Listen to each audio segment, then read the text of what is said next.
Testing, testing, 1, 2, 3.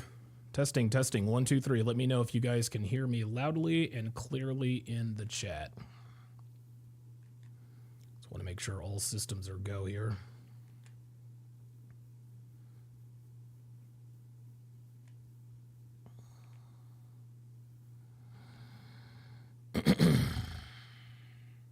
Very, very, very serious topic today.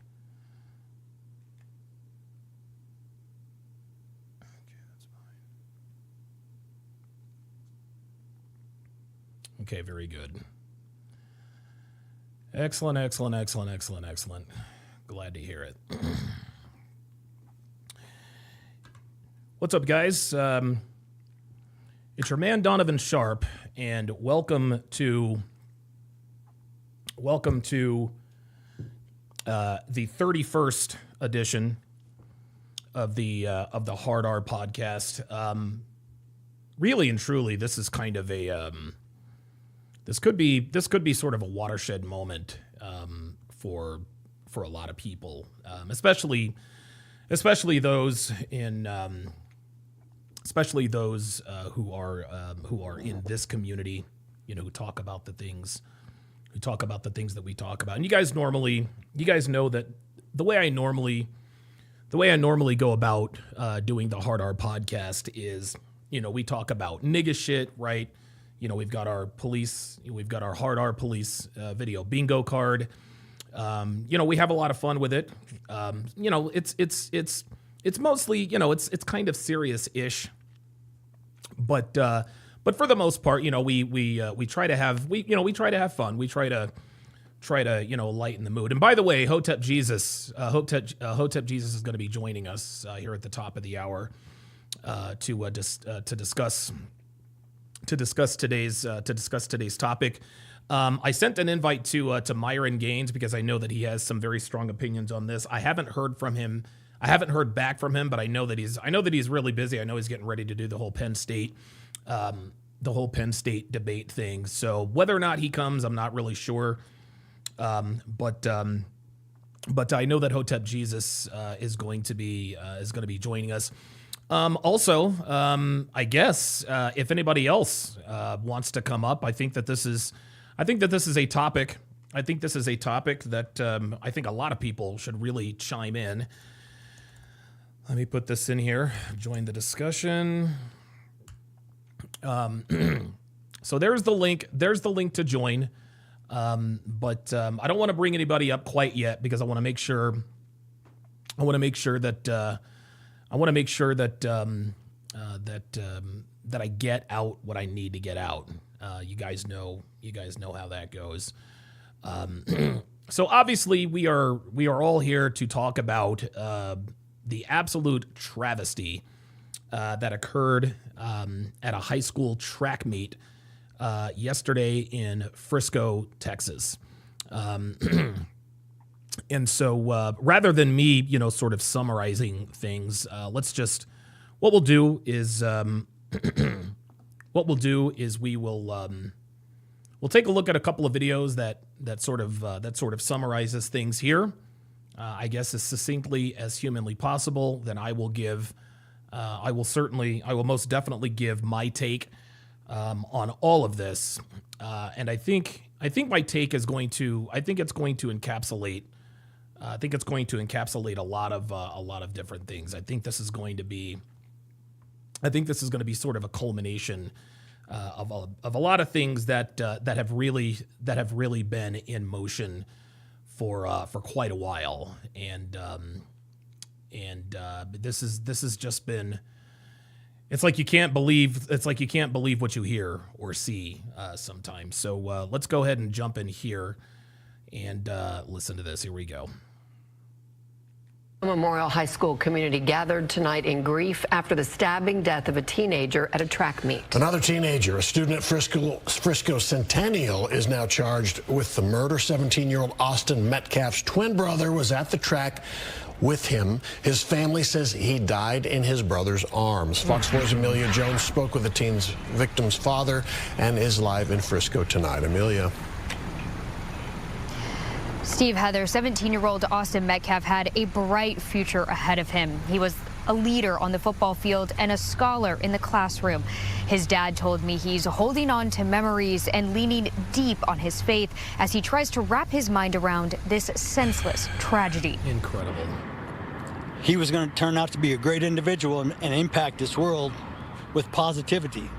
17-year-old Austin Metcalf was voted MVP of the Frisco Memorial High School varsity football team. The linebacker held a near-perfect GPA and was in the National Honor Society. He was on the right track.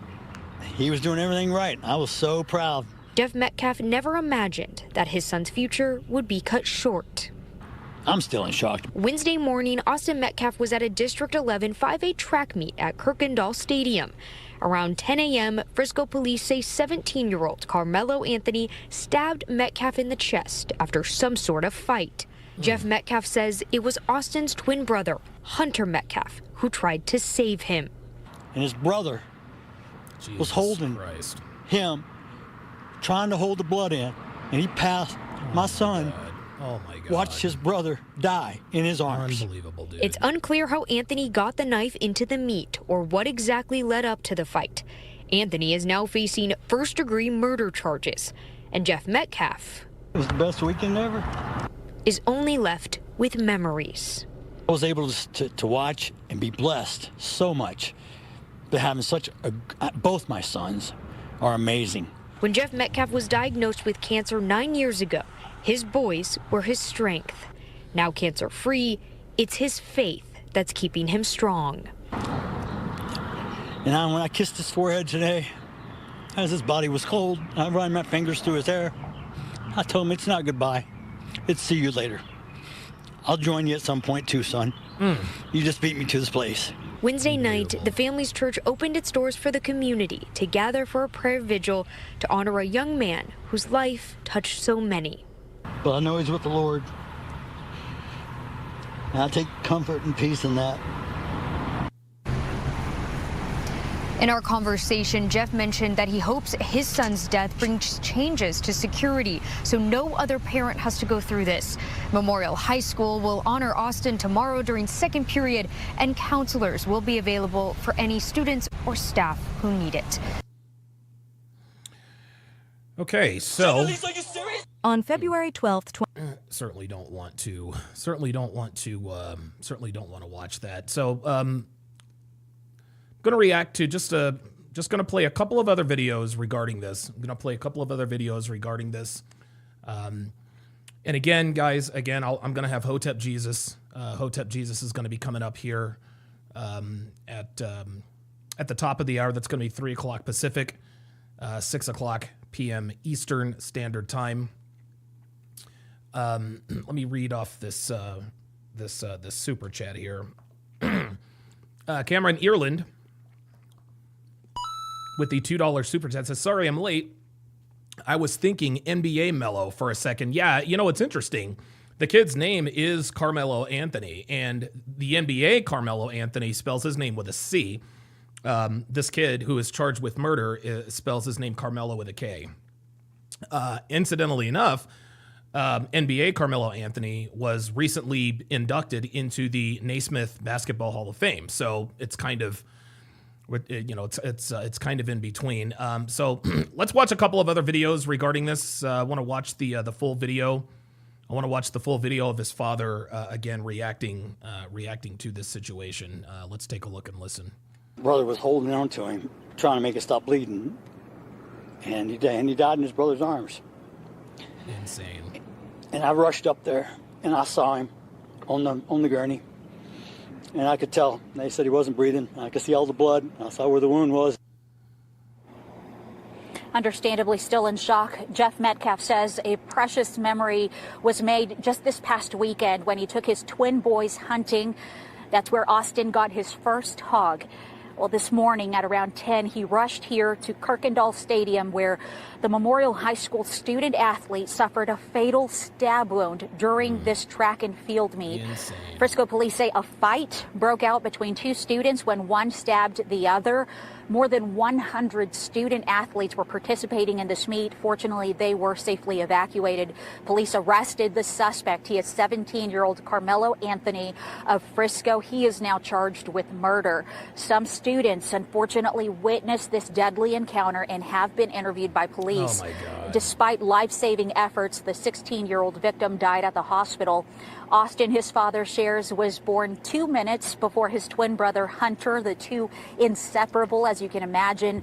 Austin is being remembered as an outstanding student at Memorial High, his football team's MVP, and a young man of faith. His father grappling with loss and forgiveness. I'm not trying to judge, but what kind of parents did this child have? Wow. What was he taught? He brought a knife to a track meet, and he murdered my son by stabbing him in the heart. Incredible. The guy was in the wrong place. They asked him to move, and he bowed up. This is murder. I don't know. I know they have someone in custody. Yeah, we do. And you know what? I already forgive this person. Already. Man. God takes care of things. God's going to take care of me. God's This dude's a better man than me. going to take care of my family. Better man than me. The victim's father says these two teens did not know each other before today.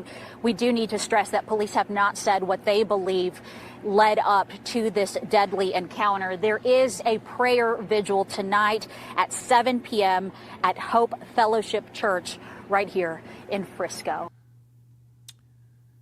Okay, so got a couple more. I've got a couple more things to watch, and then I will give my take.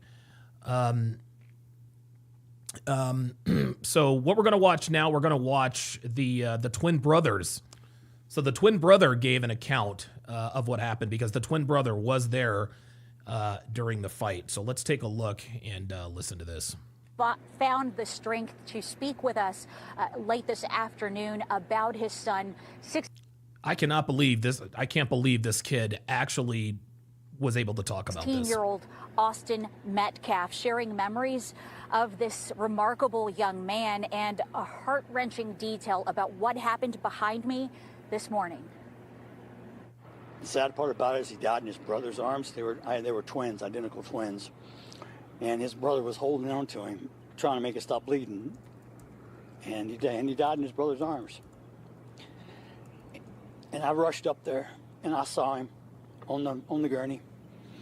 And I could tell. They said he wasn't breathing. I could see all the blood. I saw where the wound was. Oh, my God, dude. Understandably still in shock, Jeff Metcalf says a precious memory was made just this past weekend when he took his twin boys hunting. That's where Austin got his first hog. Well, this morning at around 10, he rushed here to Kirkendall Stadium where the Memorial High School student athlete suffered a fatal stab wound during this track and field meet. Frisco police say a fight broke out between two students when one stabbed the other. More than 100 student athletes were participating in this meet. Fortunately, they were safely evacuated. Police arrested the suspect. He is 17-year-old Karmelo Anthony of Frisco. He is now charged with murder. Some students unfortunately witnessed this deadly encounter and have been interviewed by police. Despite life-saving efforts, the 16-year-old victim died at the hospital. Austin, his father shares, was born 2 minutes before his twin brother Hunter, the two inseparable, as you can imagine. Austin is being remembered as an outstanding student at Memorial High, his football team's MVP, and a young man of faith. His father grappling with loss and forgiveness. I'm not trying to chase. They asked So him we've to seen move. that already. God takes. They believe prayer vigil here in Frisco. I think there is a video. Oh, I'm sorry. I showed you guys the wrong video. Okay, so this is the video. This is the video, guys. This is the video of the kid. This is the video of the kid. I'm going to show you guys the video of the kid of his twin brother giving an account in terms of what happened. There was this kid, before I knew his name now, this kid was sitting under our tent at track. We asked him to move. He started getting aggressive and talking reckless. And my brother stepped in and said, "You need to move." He's like, "Make me move." Austin grabbed his backpack. The kid, I tried to whip around as fast as I could, but I didn't see the stab. But then I looked at and I look at my brother, and then I'm not going to talk about the rest. So that's just what I saw. And That's insane. I mean, I try to help him, but It was just senseless.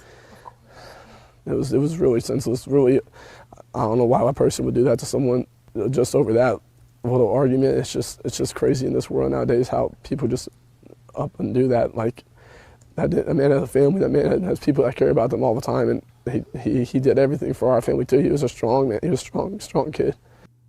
There was this kid before I knew his name. Now. Oh, okay. This So kid that is was sitting it. Okay. All right. So, yeah.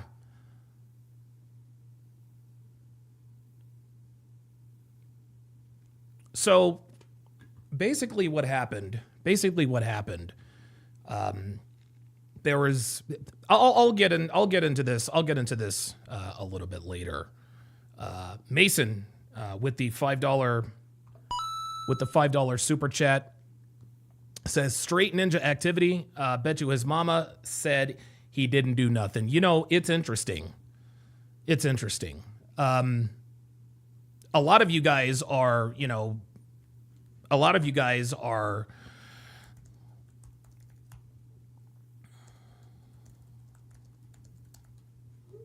sorry about that.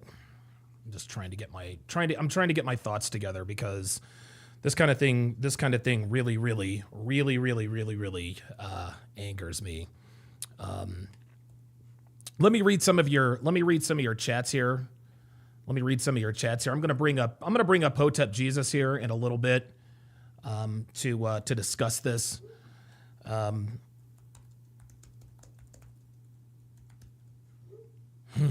Boy, this is really tough. This is really tough to swallow, guys.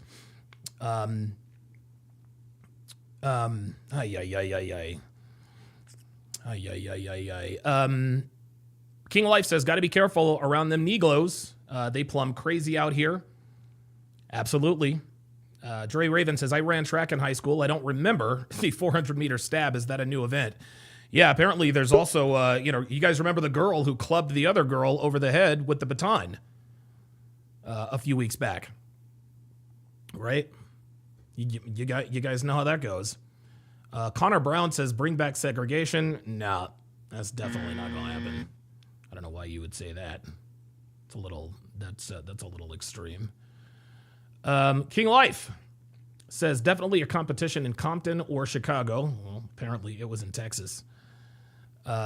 Edward Cross says, Apple and Peaches will be like those, quote, red pill guys, but then steal this video after it drops. Absolutely. Yeah, definitely can't stand those two.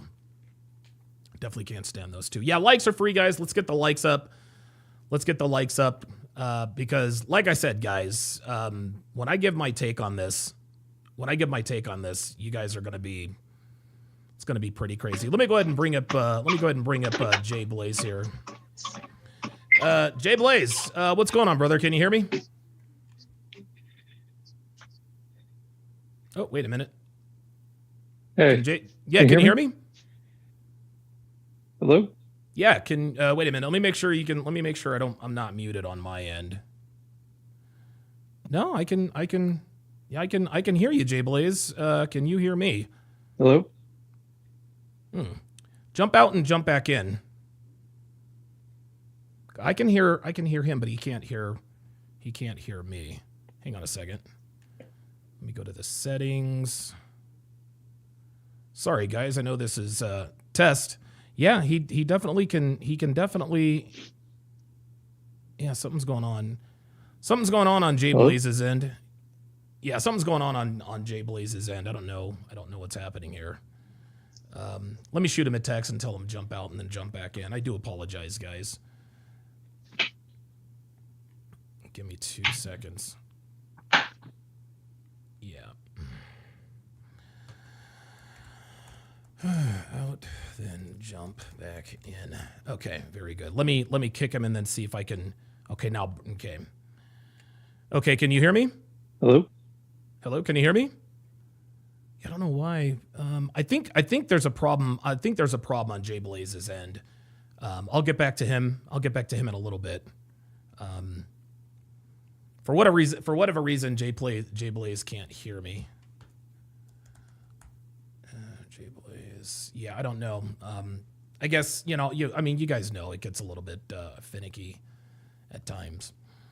Edward Cross says Aubin Peach are those types of dudes who claim they can knock somebody out with a jab and do 100 push-ups straight. Yeah, absolutely. You guys know how that goes. Praetorian Guard says it's annoying how creators attack each other personally and give no facts. It's all just emotions. Absolutely. You guys know how this goes. Mason with the $2 super chat says, overall, though, this is beyond terrible. Yeah. You got that right.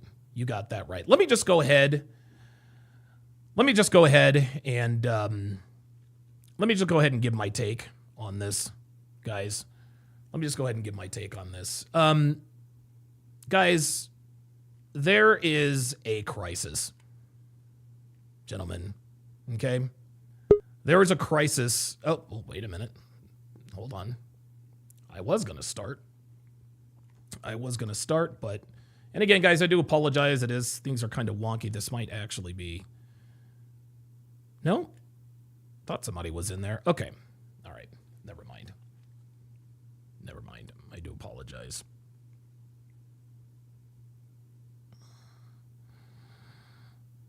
The Frisco Memorial High School. There we go. Okay. All right. Yeah, I'm not really sure what's going on with I might have to jump back out and jump back in, but either way, guys, let me just go ahead and give my take on this, guys. There's a crisis. We are facing a crisis, gentlemen. We are absolutely, positively facing a crisis. And there is a crisis among young black men. And, we don't like to talk about, these kinds of crises with young black men and boys, right? We don't like to talk about certain things in certain ways. Why? Well, then because you get accused. Oh, there we go. Yeah. The reason why we can't talk about these things, quote unquote, talk about these things is because people like me, we get accused of being racist, right? You get accused of being an Uncle Tom. You get accused of being a sellout, right? Then they like to come out and say, well, what about Brett Favre? And what about this example? What about Dylan Roof, who, ended the lives of a bunch of people at a church? What about this and what about that? So, hey, let's just ignore the crisis going on in the so-called black community. Because, hey, white people have problems too, right? White people have problems too. I remember a while back, Larry Elder, and I remember this very, very clearly. I remember Larry Elder made an appearance on The Breakfast Club. He made an appearance on The Breakfast Club, and I remember Larry Elder was sort of talking about the problems with the black community, this and that and the third, but then Charlemagne the God did something that a lot of people in the so-called black community love to do whenever somebody accurately calls out the fuckery in the black community. Take a look and listen. In Charlemagne, literally, they sent social workers door to door in the inner city. I remember this, advising women of the availability of welfare provided there was no man in the house. It created fair use. An economic incentive for women to marry the government. Same thing with whites. In 1965, 8% of whites entered the world without a father in the home, married to the mother. Now it's again fair use, and this isn't. I'm not gonna be very long on this. I just want you guys to hear this. About 25%, also up threefold. Look at census data: 1910, 1920, 1930, in places like Milwaukee, Chicago, Philadelphia. A young black kid was slightly more likely to be brought into a world with a father in the home, married to the mother, than a young white kid. We have incentivized this kind of bad behavior, and it's had a disproportionately bad effect on the black community. Let me ask you a question. What do white people do wrong? Let me ask you a question, says Charlemagne the God. What do white people do wrong? Nigga, what the fuck does white people have to do with this shit? This nigga didn't hear a goddamn thing Larry Elder said. Didn't hear a goddamn thing. Let me ask you a question. What do white people do? What the fuck you worried about white people for, nigga? That's the problem with niggas. That's the problem with niggas. All they want to do is turn around. What do white people do? Hey, white people got problems too, right? So let's not address the elephant in the room, right? You have a problem that needs to be addressed. There are problems that need to be addressed, okay? But as black people, we have a problem that needs to be addressed. And that problem is nigga culture. That problem is the so-called black culture. It's unbelievable. You guys know, we all know about the beef between Kendrick Lamar and Drake, right? They've been beefing back and forth. They've been, dropping, dissing each other, trying to have the best diss track in history and all that shit. Guys, the so-called black culture, all it really is about is disrespect. And this culture that has been imposed on us through hip hop, guys. Nobody can disrespect me. Nobody can talk shit about me. And if somebody disrespects me, I gotta react. I gotta get in their face. I gotta disrespect them. I gotta disrespect them back. And if necessary, I will get violent. And you want to know something, guys? I am self-aware enough to understand that I used to fall in that same category. I used to fall into that same category. You guys know my criminal record. I have an extensive criminal record. Thank God most of it has been expunged. But guys, I used to fly off the handle all the time. I assaulted 2 men over a fucking pizza. Why? Because I didn't want to be disrespected. Why? Because I had no emotional control. Dude, even to this day, I still struggle with it. Now, it's been a while since I've been arrested, obviously, right? But I still struggle with it. And listen, it's nobody's fault but my own. Listen, I am not going to sit here and I am not going to sit here and make excuses as to why my life and criminal history is the way it is. Do not care. I don't care. The decisions I made were mine and mine alone. However, it would be disingenuous of me to not at the very least acknowledge the fact that being raised by a weak / present / absentee father who didn't teach me the importance of stoicism and emotional control didn't factor into my decision making at some point in time.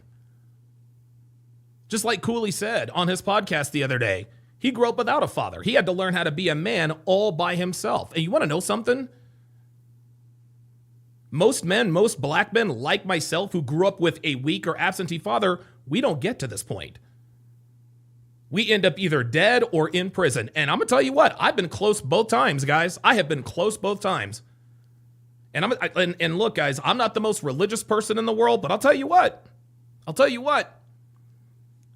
I can't really think of an explanation as to why I'm still a free man today, other than the fact that there must be a God or God's looking out for me. I don't know.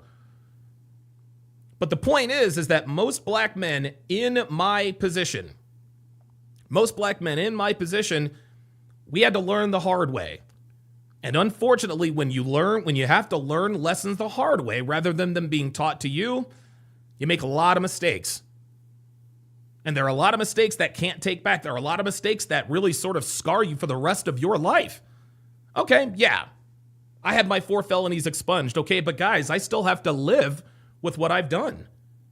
You guys don't think that I don't carry some sort of guilt around with me? You guys don't think I carry some sort of guilt around me for caving these guys' faces in because I got upset over a fucking pizza? No, man, that's not what you're supposed to do. This is not what you're supposed to do. But now all of a sudden, this kid literally stabs another kid to death. Why? Because he felt disrespected. Let me bring up Hotep Jesus here. Give me a second. Oh, okay. He wants me to. Oh, okay. My bad. Oh, okay. So Hotep wants me to. He wants me to email that link to him. Sorry, guys. Little miscommunication there. I remember when I had Hotep Jesus on the 6th. I remember. I remember he was one of the guys. Oops. I remember he was one of the guys I had to actually email the link to. So give me 2 seconds here. I actually used to be very good at this, you know, bringing people on, et cetera, et cetera. HotepJesus@gmail.com. Hotep Jesus. Oh, there he is. All right, very good. And let me jump in here, invite. But yeah, Cooley made quite an impression. He made quite an impression on me because he, like myself, is a self-made man. Okay, so that is, okay, very good. Okay, excellent. Okay, very good. All right, so we're looking good. I do apologize, guys. All right. Okay, I sent it. So while we wait for Hotep Jesus, you know, like I was saying, the problems in the quote unquote black culture, it's not being addressed. Okay.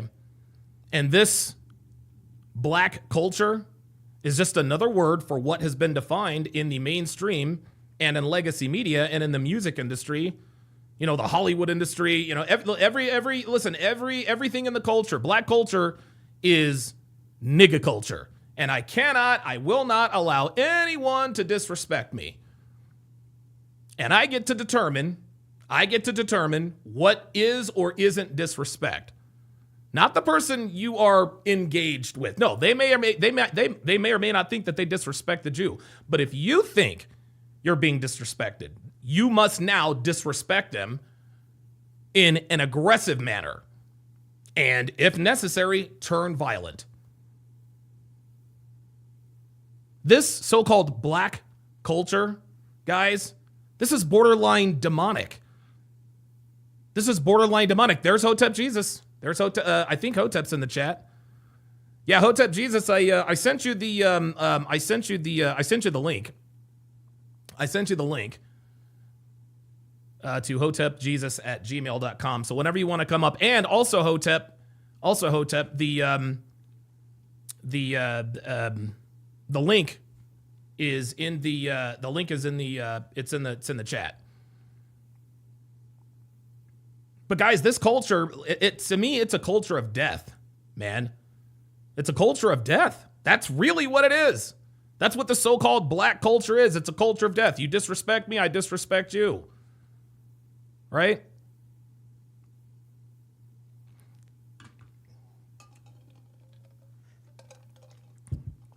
Just waiting for Hotep Jesus to come up here. You guys remember I recently discussed that Netflix recently did the 4-part mini-series called Adolescence. You guys remember Adolescence, right? Right, where they're trying to explain, you know, some 13-year-old white kid who unalived, you know, a young woman, and they're pointing and they're pointing to him like, look, it's because of the culture, it's because of the manosphere. It's because of the red pill. It's Andrew Tate's fault. Andrew Tate is radicalizing young white boys and making them violent towards young women and just making them angry and blah, blah, blah, blah, blah. We must stop it, blah, blah, blah, blah, blah.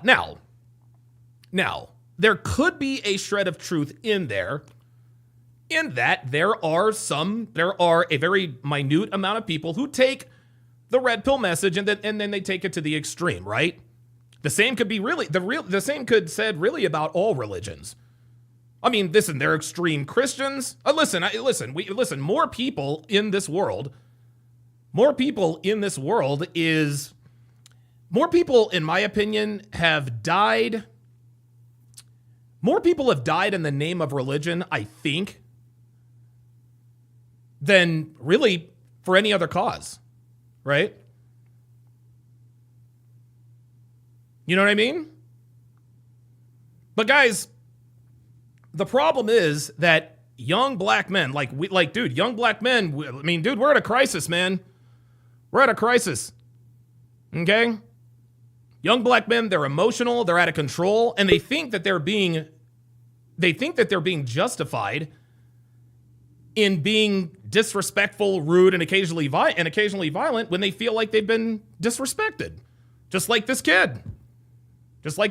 Out in Frisco, Texas. Oh, there we are. All right. We got Hotep Jesus coming up. All right, Hotep, can you hear me? Yeah, I can hear you. Can you hear me? Oh, perfect. Yeah, I got you covered. Very good. I had somebody else on earlier, but for whatever reason, they couldn't hear me. All right, Hotep. So listen, man, give me your thoughts on this, man, because I know that you and we've been friends for a while, and I know that we don't necessarily agree on everything, but you were the first person.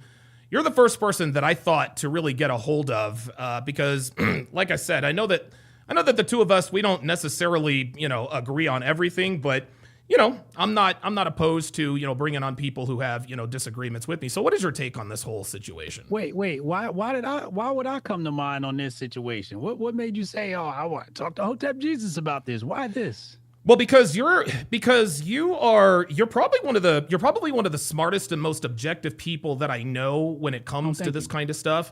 And I know that I can, and I know me personally, I know that I can be a little bit biased, you know what I'm saying? And, I don't want to get it right. Or I'm sorry, I don't want to be right, Hotep. I want to get it right. So if there are any holes or anything in my philosophy, my mindset, whatever the case may be, I think I've known you long enough and I respect you enough to understand that any disagreements that we may have, whatever the case may be, it's going to come from a place of, you're not going to argue in bad faith, in other words, and I've watched you for years. So what's your take on this whole thing, man? We got to go over the facts. What facts do you got? What transpired? Okay. In order to be objective and be, get it right, as you say, we got to know the facts. So what happened? I'm sorry. What happened? Apparently, according to reports, according to what happened, there was a track meet. And as far as I know, they were supposed to be under some tent or whatever. I guess that was going to give them some sort of statistical advantage, whatever the case may be. And, one kid said, get out of my way. And, one thing led to another. And the black kid, Karmelo Anthony with a K, stabbed the white kid, Austin Metcalf, in the heart, and he died. Did Austin Metcalf ever put hands on the black kid? It's that's a good question. I don't know. I don't know if he put hands on him. I know from what I can understand, I think he picked up his backpack. I think Austin Metcalf told him to move out of the way, whatever the case may be, and he says, "Make me." Austin grabbed the guy's backpack and moved it somewhere else, and that's when the knife came out. Yeah.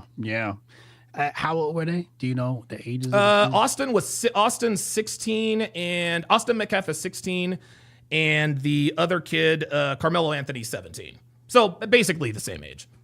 Yeah, high school kids.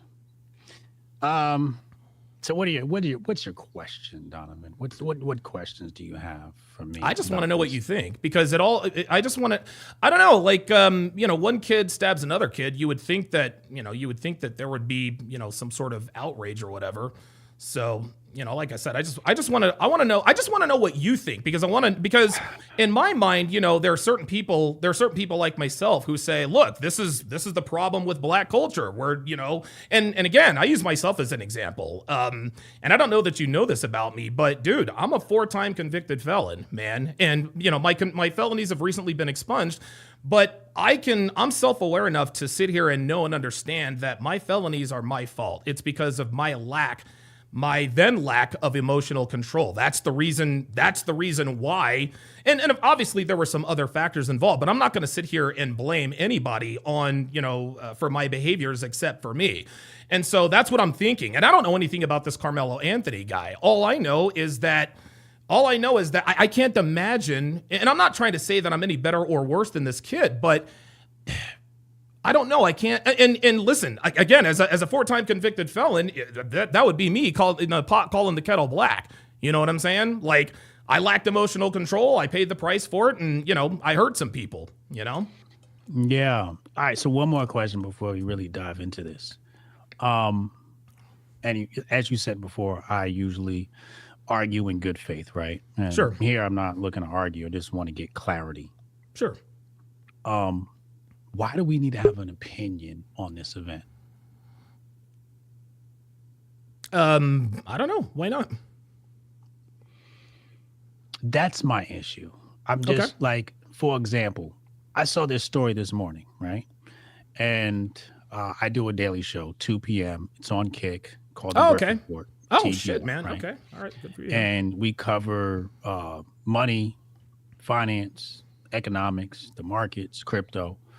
And then after that, we talk about grifters, grifting, You still got the grifties, by the way? Yeah, we just had the grifties this past weekend. Amazing event. Good. It was absolutely phenomenal. Really had a really great time. We got to get you out there one year. And then after that, we talk about intersexual dynamics, right? Right. The manosphere stuff. So there's 3 segments to my show. This story didn't make any of my segments.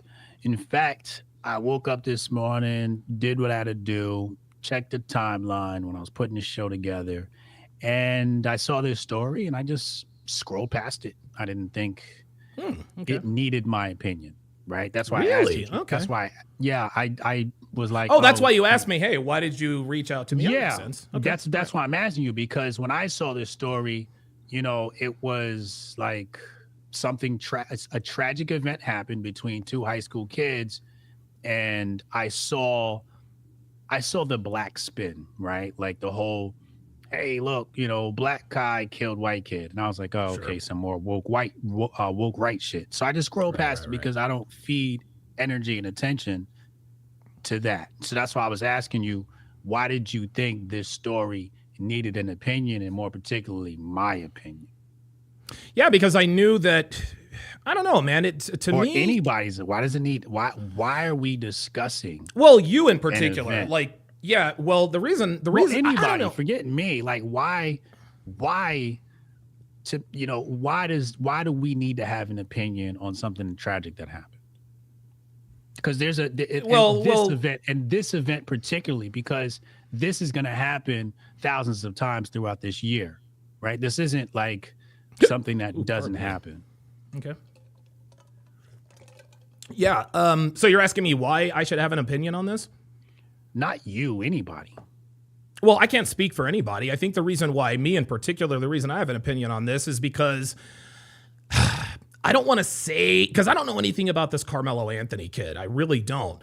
But I think to a degree, I think I used to be him, man. Now, not to the point to where I'm, stabbing somebody to death. But dude, like I've been in some pretty violent altercations, and I can, and in hindsight, I know that I was definitely accountable in that. I'm never going to be the guy that says, well, he started it or da-da-da-da-da. Now, in some cases, was I being tried, whatever the case may be, sure. But in more times than not, Hotep, I should have just walked away instead of reacting the way I reacted, I guess. And I think, I don't know, I guess I identify with someone who clearly has the lack of emotional control. Yeah.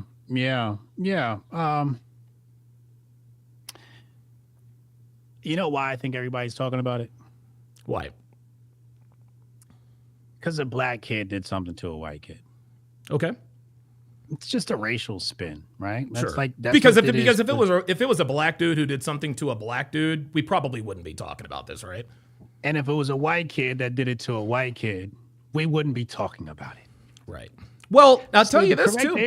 The correct answer to my question is, why should we have an opinion about this? Because there's racial animosity, there's racial animus, there's a racial issue in America, okay? And a bunch of white people got in their feelings because a black kid stabbed a white kid. So now it's black men are violent, 13 and 50 or 13 and 60, whatever it is. And, white people are under attack. That's what I saw on my timeline this morning. Oh, wow. Okay. Right. That's what a bunch of people said, right? So it's just like, so we're talking about this not because we care about violence in schools. We're not talking about this because we care about the family. Oh, okay. We're talking about this because a black kid killed a white kid. It's about race. And this thing is what I call the great black grifting. Okay. And basically, okay. It's called the great black grifting. And basically in the grifter sphere, you have certain things that you can grift off of. Okay. Sure. And those things are going to get you a lot of clicks and a lot of hits. Well, the great black grifting is the greatest thing to grift off of. And that is an event where white and black people clash.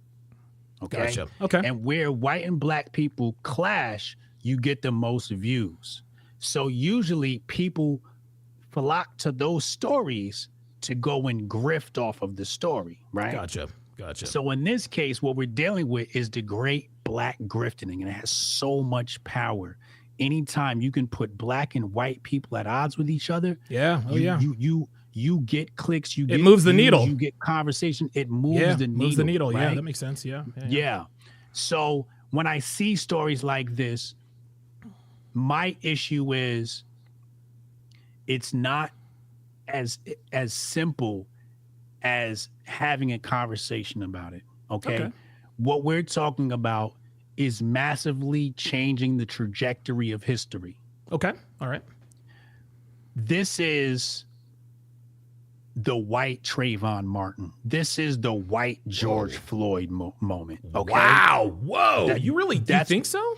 That's what we're dealing with here. Okay. This thing has the ability to make race relations have more attention. Okay. Right. And this is why I say we have to be responsible when we talk about these stories, because we don't want to add to any more racial conflict. Okay. All right. Right. We don't want to feed into, because that's what they want us to do. They want us to say black boy bad, white boy innocent. And we don't have the facts. None of us were there. We don't have video footage. Right. I had a caller. It's just hearsay, right? It's just hearsay, right? Yeah. But I had a caller call in and say, the twin brother was in on it. And I'm just like, whoa, like, it can get really crazy, right? Okay. So, my point is, this is only a story because it's the great black grifting, but the great black grifting is like this wormhole that leads to another dimension, which completely starts to change the course of history. And this is bigger than just this event. This could lead to violence. Okay. Between. Yeah, right. Absolutely. Yeah. Like rioting, etc. Okay. I'm with you. Right. Yep. It like all it takes is somebody to say the wrong thing on social media. Oh yeah. And it becomes a snowball effect, right? Yeah. So, somebody makes a comment on the story. It's a white guy. A black guy sees it and goes, "Oh, that's, racist." They hunt that guy down. They fight him. Or let's look at it on some Final Destination shit, okay? You view this story on your timeline. Let's say you're a black woman. Sure, yeah. This story happens, it hits the timeline, somebody says some racist shit, and now it's kind of got you in a mood, right? So now that black woman is in a certain mood, and that trickles down into whatever's happening in her household. It could lead to an argument with her husband or her children. Right. And then there's trickle that down ripple effect from there, right? So there are all these different strings of possibilities that come from the great black grifting. And that's why, when I woke up this morning, it was time to put together my show. And I always see these things. I try not to create another string of possibilities. I try to create a string of possibilities that lead to positive things in people's lives, right? And I try to be very responsible with my rhetoric and how I speak.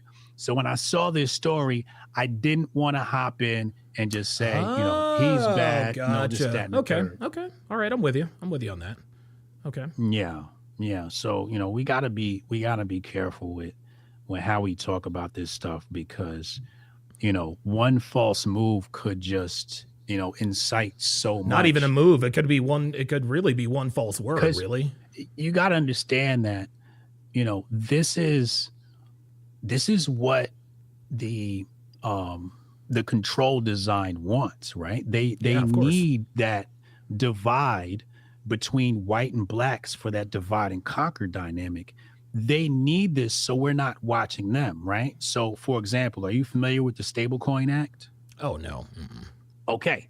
The House literally yesterday passed the Stablecoin Act. And I don't know if you know this, but this allows all types of like geofencing for, financial activity and just another plethora of financial possibilities, Fourth Amendment violations, but nobody's it's a tapestry, talking right? About that. Yeah. What's that? Right. It's like a small string and a tapestry of.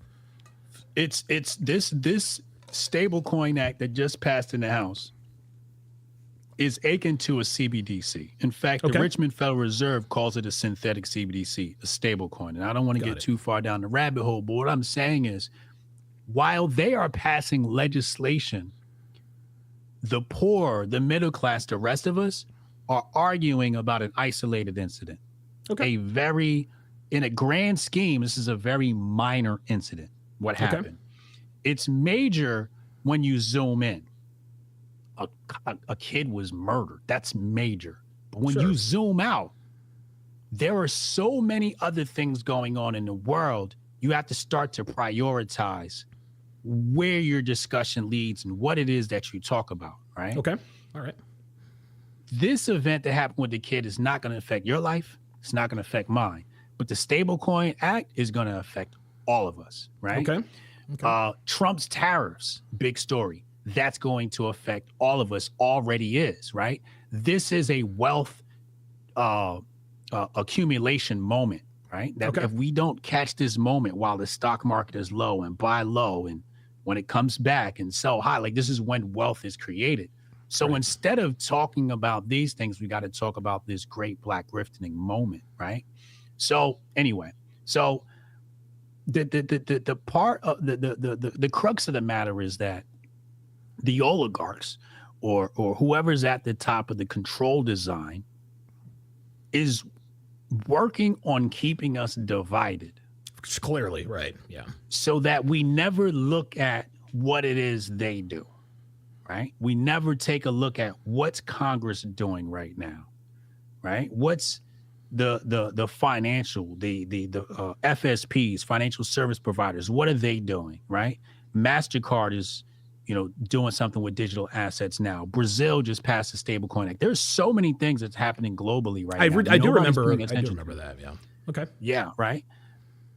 And that's so the oligarchs can create this fence around us. Right.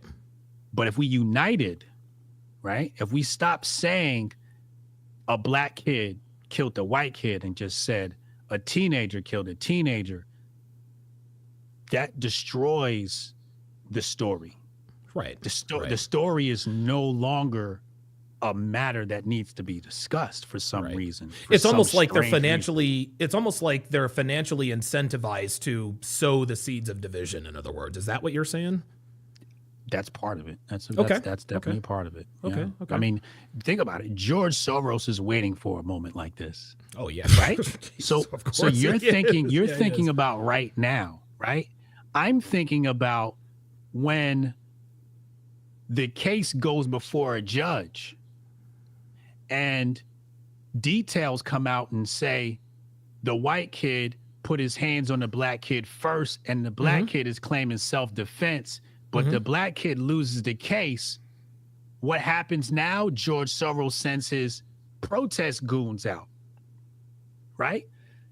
And now we are back rejuvenating the Democratic Party, which we don't want to see anymore. So we're actually breathing life back into the Democratic Party. We're breathing life back into the liberals at a moment when we've won our country back and we now have an opportunity to change the course of history for something positive.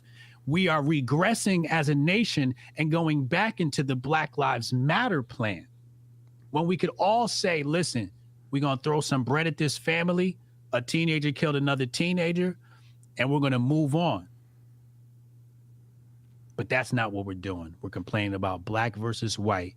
And the Democrats are going to use this. If this kid goes down, the Democrats are going to use this and campaign on this and say the kid was innocent. Whether, and I'm not here to be the judge on whether he's, guilty or innocent. I wasn't there, right? That's up to the judge. It's up to the courts. It's up to the jury.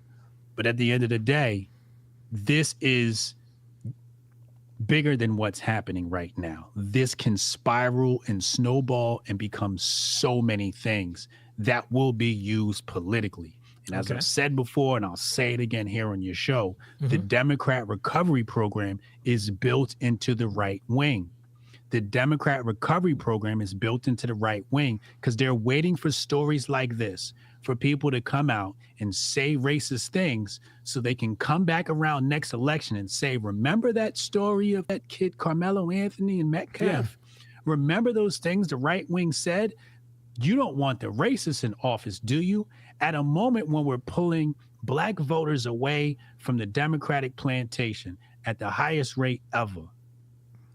Now we want to regress and go backwards and give them something to campaign on. That is not logical. So let me ask you this, because I got a couple other people that have got, that may or may not join. You're actually like I said, you're the first person I thought of, and that's one thing I respect about you, man. No matter what I talk about, you're always like, yeah, let's do it. What do you think is what is the most responsible way to cover a story like this? Because let's keep it real, Brian. You got to think about end game. But about who? About what now? You have to think about your end game. Okay. Right? Okay.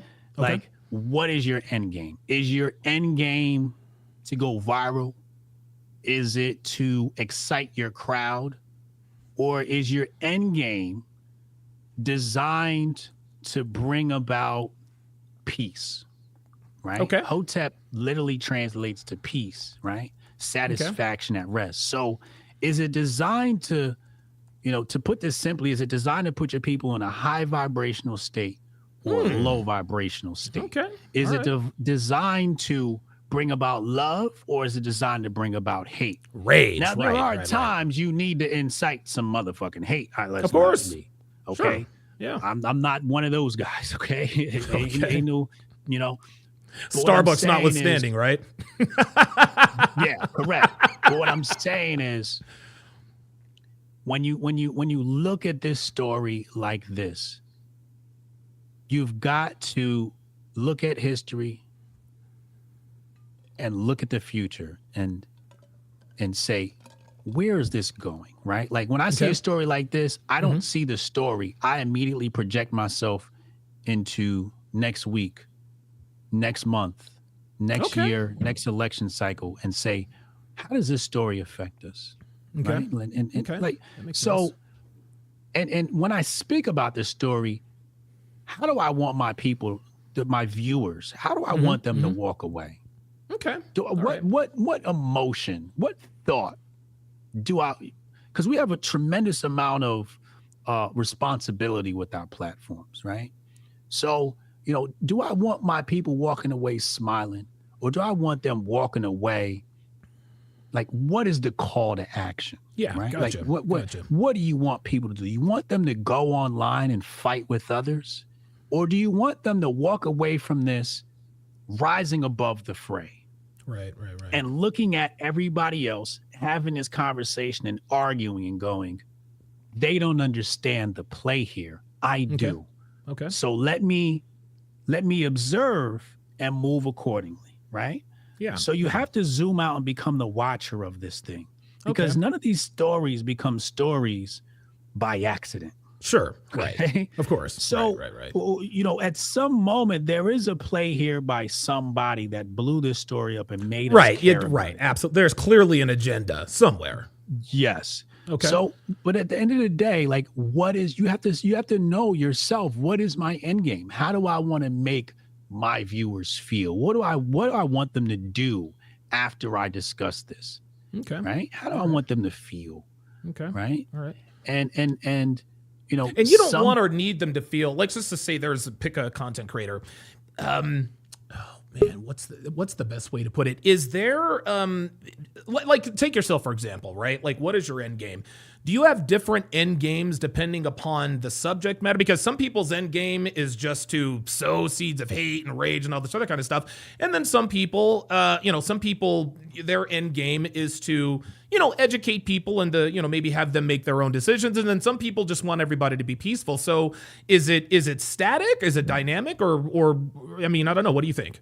So some people do things for clicks, right? If you're going to do things for clicks, then you're going to sensationalize, you're going to drive hate, you're going to drive low vibrational. That's the actions. grifting. That's the grifting, right? That's the dark side of the grift. There's a positive side of the grift, but there's a dark side of the grift. The dark side of the grift is going to leave their people unfulfilled of enlightenment.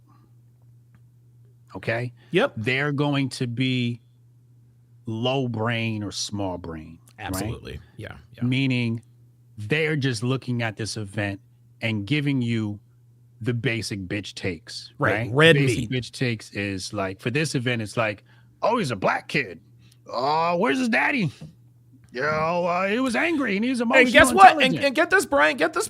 Carmelo Anthony has two good parents that treated him very well. They treated him very, very well. Dude, two present parents. I don't want to say they were affluent, but, the kids owned a couple of cars. You know what I'm saying? So, a lot of the stereotypical arguments really aren't there. Right. But, I mean, the stuff that really doesn't take any thinking, right? Okay, that makes sense. Yeah. Everybody's going to have the basic bitch takes, right? Sure. Like, people watch my show, they know they're not getting basic bitch takes. You come to my show, I'm going to think deeply and really try to figure out how can we create enlightenment for my audience. How do we take them up, right? Right. I don't want to keep them here, and I don't want to lower them either. Right. I want to take them to the next level, right? Right. I want them to ascend and find enlightenment. And so, but that doesn't get clicks. No. Education, and it's interesting. You know what? You're absolutely right. Entertainment gets clicks. Education, entertainment gets there. Clicks. It is. Right. There you go. Exactly. There you go. So, I do entertainment. I say funny things. I say outlandish things. It's sometimes I just say some things you're definitely not supposed to be saying. I remember one time on the 6 you said, "I cheat because I love you." That was fucking awesome. So I get reckless with the speech. So you feel me? But I do comedy, so I'm always able to make people laugh, right? Like that's what the Grifties was. It's stand-up comedy. That's what we do. And that's a gateway. If you can make people laugh, you can make people listen. Am I wrong? Right. So that's my form of comedy. See, comedy makes people laugh. It makes people happy. It makes people smile. Some people like to make people angry. And they take these stories and they make people angry. Okay. I don't want my audience leaving my show angry. I want them smiling. Gotcha. Okay. That's the difference in how we spin these stories. Okay. That's the difference in how we grift off these stories. Okay. And a lot of people, what they'll do is they'll stay in a low vibration state and keep harping on, the basic bitch takes and, the anger and all of that stuff. And it's like, yeah, all that stuff is important. Yeah, you need emotional control, like da-da-da-da. Sure, but right. You don't need to explain that to your audience. Your audience knows, everybody knows you need emotional control. Like, if you don't know that, what are you, like 16 years old? Like, right. So if you're all adults, we know emotional control. We know, conflict resolution. We know all of these things. So what's the next level of the conversation? Okay. And let's have that conversation, and let's save those other conversations for the fathers or whatever that are in the neighborhood. The mentor work that you do, right? Like I do mentor work. When I coach absolutely. kids, right? Yeah. So let's save those conversations for the audience needs to have them. But when we have the adults in the room, let's have an adult conversation, and let's take the adults to the next level. Let's create enlightenment. Okay, very good. Wow, man. Dude, I swear to God, man, sometimes I don't feel like I'm intelligent enough to talk to you, man, because good Lord. It's not that. I just look at things different. No, it's not an intelligence thing. I just look at things different, I am this isn't my first life, I've been here before. I'm a reincarnated ascended master, so I've seen this world a few times in my life. I'm not exactly human. I'm more godlike than anything. Okay. But yeah, so I'm just a little bit different. Okay. Let me ask you one. I know I said I had one more question, but I have one more question. I promise, and I'll get you out of here on this. Yeah.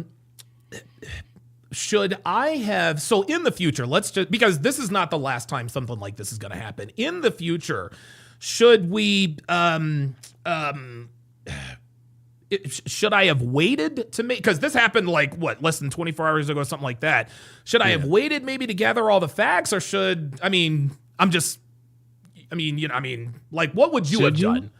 Should you wait to get the facts? Well, yes, of course you should, but I mean, how long should you wait? Because you know about the news. It's not, and you know what's interesting, man. It's not really about getting it right now. It's really about getting there first, right? Okay. So do you see the issue? There we go. Yeah, right. That makes sense. Yeah, Denzel talked about this. It's no longer about being right. Mm-hmm. It's about being first. I remember that. Yep. Right. I remember that. Clip. Yep. So the media has a responsibility. Your media, our media. We have a responsibility. Yeah. We can either say, yo, I want to be first, or I want to get it right. Okay. Hotep Jesus wants to get it right. Okay. I don't care about being first. I don't care about clicks. I don't care about views. I get access to some of the most exclusive spaces on this planet, and I'm regulars on them. Joe Rogan. Yeah, Fox News. Yeah. Fox News. Yeah. Right? Tim Cass. I get invited all over the place. And people are like, yo, how the fuck you get invited to these places? And you don't have a large amount of views. And I said, the difference is you have a large amount of views, but you're speaking to small people. I have a small amount of views, but I speak to big people. Okay. All right. You see the difference? Yeah. That makes perfect sense. Your audience is never going to be as big as the rage merchants of the world. Correct. The rage merchants of the world talk to small people. The people that watch my shows make decisions. These are CEOs, CFOs. Sure. I have my following has some of the most important people you will ever meet on the planet. I remember you, dude, you rub elbows with people who are worth 6, 7, and 8 figures, startups, entrepreneurs, things of that nature. Exactly. There is not, I don't know, the people you roll with, there's just not that many. My Facebook ad account got suspended. I sent one DM, it was unsuspended in less than an hour. You can't even get somebody at Facebook. I say, yo, my Facebook situation is fucked up. Can you get this unsuspended for me? Yeah, hold on a second. And this individual is in a group chat with a bunch of people that are just powerful. It's just a group chat of powerful people. He made one phone call and my shit came back. So these are the decisions we can make. We can talk to small people and have small conversations, or we could talk to big people and have big conversations. I talk to big people about big people situations and big people concepts. It's big brain content you get from me. And that's why I draw the people I draw. I don't get the viewers of people's shows. Their producers watch my show. When I go on a show, the producers that produce these shows that are way larger than mine, the producers go, you're my favorite content creator. I love your shit. I watch your shit all the time. Producers, I make content for the tastemakers. I don't make content for your average mind. I don't want the average mind, because the average mind is derelict. It's feeble. It's fickle. It's inconsistent. It's undisciplined. It's impatient. Right? Yeah. It wants to be fed negativity. Yeah. You see what I'm saying? Yeah. I don't want those people. I want mature people that come to have fun, and we can just be adults, right? Okay. Yeah. I want to be a childish adult, right? We're going to have a lot of fun. We're going to bring out the child in ourselves. But at the end of the day, we're all fucking adults, okay? That's right. So I watch people come and they do the rage bait thing. And what happens is they become content on my show. And I go, look at the kids playing. And then the big kids laugh at the little kids. And then we have a big brain conversation about the effects of their behavior. Gotcha. And how that's going to change the landscape of America. Who's calling the shots? Where is it coming from? Why is this bot traffic? How does the bot traffic work? What type of software do they use? What's going to change in the future because of this? These are the conversations we have on my channel. He is Brian Sharp, a.k.a. Brian Sharp. By the way, no relation to Donovan Sharp. He is Brian Sharp, a.k.a. Hotep Jesus. Listen, man, tell the people where they can find you, man. You mentioned that you have a show on Kick. Give us the rundown where you are. I'm on Kick daily. Yeah, kick.com daily, kick.com/The Grift Report. We talk about all these grifters we were just talking about. Kick.com/The Grift Report. I'm there Monday through Friday, 2 p.m. Eastern. You can access that right through my website at hotepjesus.com. Excellent. Hotep, man, thank you for making time for us, and thank you for making an appearance on such short notice, man. I appreciate it. Yeah, I'm sorry to destroy your viewers here. I know they wanted me to say something small brain, but I apologize, bro. No. That's my job. That's all right, later, bro. Job. All right, man. Take it easy. So listen, man. Hotep Jesus, obviously he's one of the. You know what? It's interesting. I've always looked at Hotep, and don't worry, guys. I'm gonna give my take on this. Hotep Jesus, for my money, he's probably intellectually one of the smartest people I know. Like his intelligence is up there with Kevin Samuels, a guy that I used to know by the name of Kerry Smith, et cetera, et cetera. And this is why when I invited him to the CME, I wanted him to focus on intellect, like intellectual, right? And so this is the reason why I brought him in here. Be that as it may, guys. I was not going to make this I wasn't going to make this a black and white thing. I was actually going to make this a black culture thing. A black culture thing. And so, okay, let me, so what I'm going to do now is I'm going to answer a bunch. I'm going to read off the super chats. Then I'm going to give you guys my take. We have all sorts of people, in the chat. I don't know what Reggie Crockett said. Says, bruh, just reading the chat like crazy, like most, if not all of Donovan Sharp's audience are small-brained individuals. No, I think I have one of the, I think we really need to distinguish the difference between, small-brained and big-brained and all that other kind of stuff. My audience is not stupid, I know my audience isn't stupid. As a matter of fact, I think that my audience is probably one of the most educated in terms of interpersonal, sexual dynamics between men and women. And guys, look, I am not going to sit here and cap or front like I am on the same intellectual level as Brian Sharp, aka Hotep Jesus. Stephen A. Smith regularly says I'm brilliant because I know I'm not. So, listen, if you guys are, I know some of you guys came in here because Hotep came in here. The big brain thing, that's what he does. Hotep is smarter than I am. To me, he just has more intelligence than I do. That doesn't mean I think he's any better or worse than I am. But he and I are obviously very, very different people. So he asked me a very interesting question. He said, what is your end game? Now, Hotep's end game was, okay, my end game is I want to bring people to a higher level intellectually. I want them to sort of, be able to read between the lines and things of that nature. And, it appears that he and I are opposed on a lot of this stuff, which is fine. I can have disagreements. With friends. I have disagreements with friends all the time. But guys, what this comes down to, and I didn't think that, it's interesting. I didn't realize, and I guess I should have realized, that Hotep was going to take sort of a political viewpoint of this. I don't see this. I mean, I'm sure that there are some political, implications. But political implications notwithstanding, guys, this is the failure of the black culture. This is the failure of the so-called black community, man. Like, that's what this is. That's what this is, guys. Young black men, they're emotional, they're out of control, and they think that they are justified in being disrespectful. They think they're justified in being rude and occasionally violent when they feel they've been disrespected.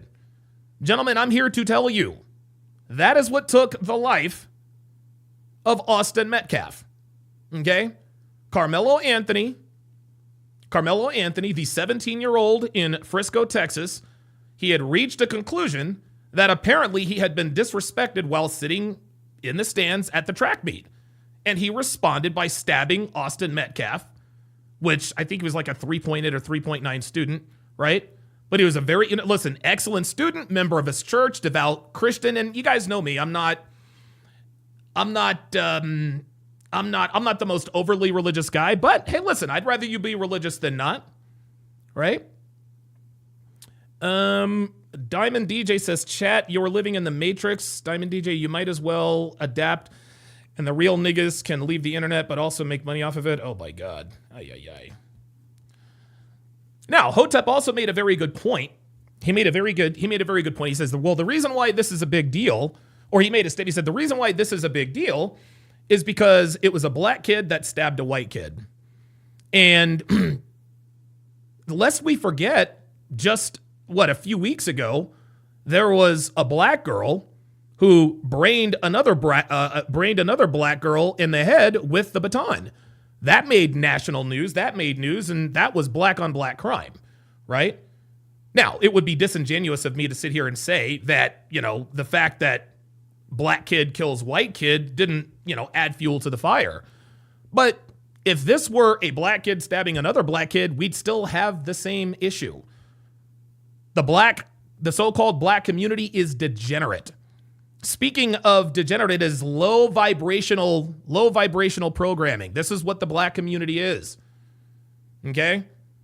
The life of someone who was a good student, athlete, member of the church, rising, dude, a Division I football prospect. What was he, like 6'1", 210, 220 pounds, right? His parents heavily invested in his life, right? His twin brother's his best friend, sitting right in front of him as Karmelo stabs him in the heart, and the brother holds his twin as Austin Metcalf dies in his arms.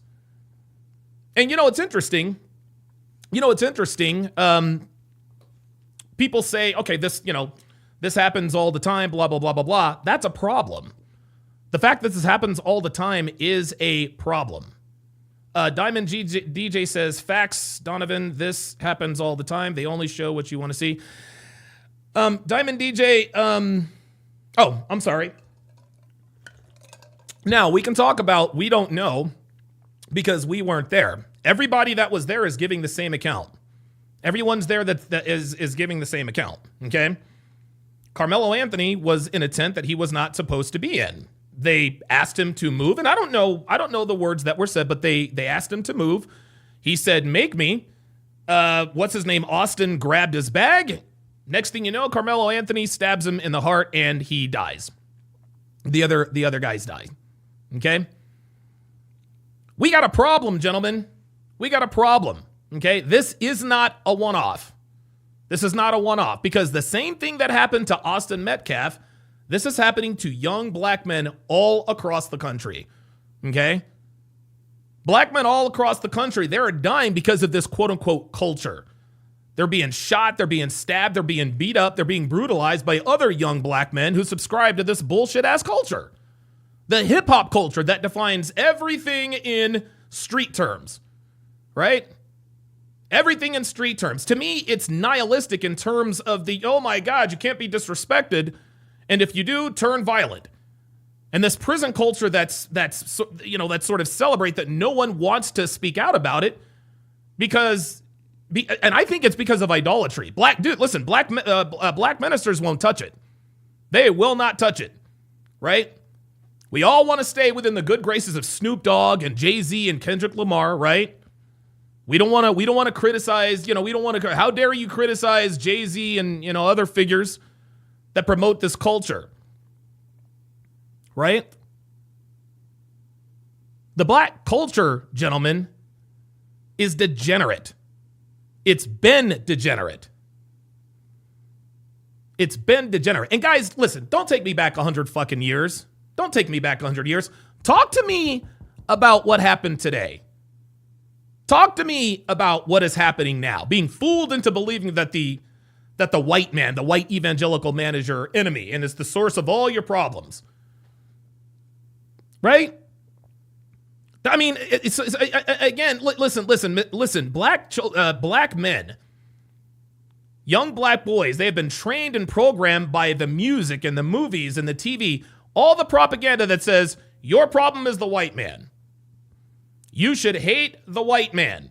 The white man, this is the most important thing, is the white man. Anything that you see is disrespect. I remember this past weekend was the opening week, I think, of UFL. It's the Spring Football League. And the head coach of the DC Defenders, and I forgot what his name is, but apparently Skip Holtz, who is the head coach for the Birmingham Stallions, apparently they were in a hotel and he thought that the DC Defenders coach was a doorman or a bellman, right?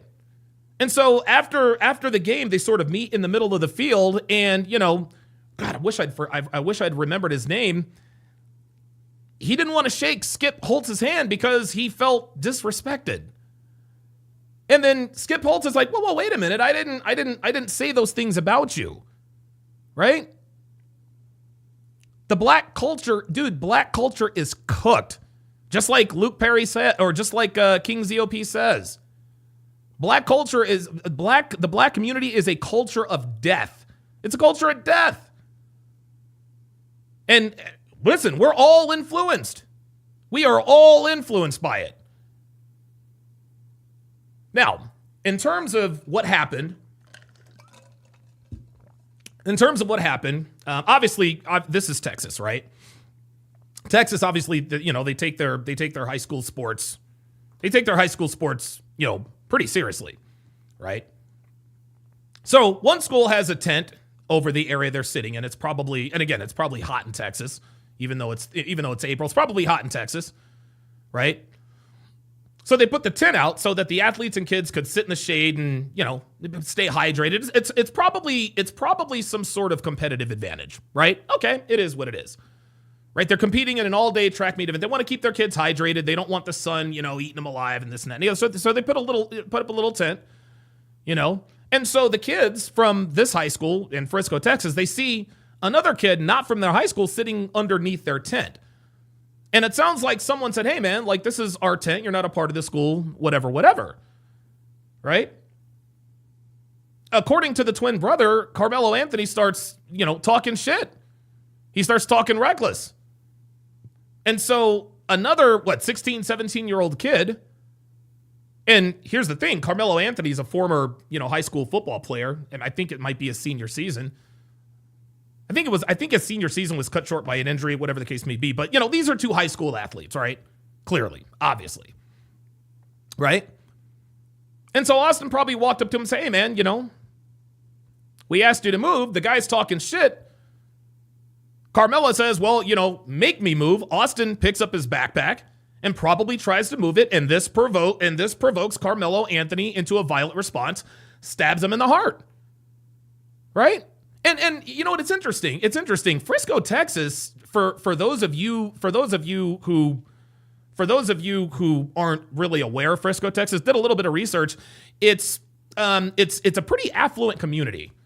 I think Jason Whitlock earlier said it's like the Napa Valley of Texas. It's got, wine country. It's affluent. It's affluent.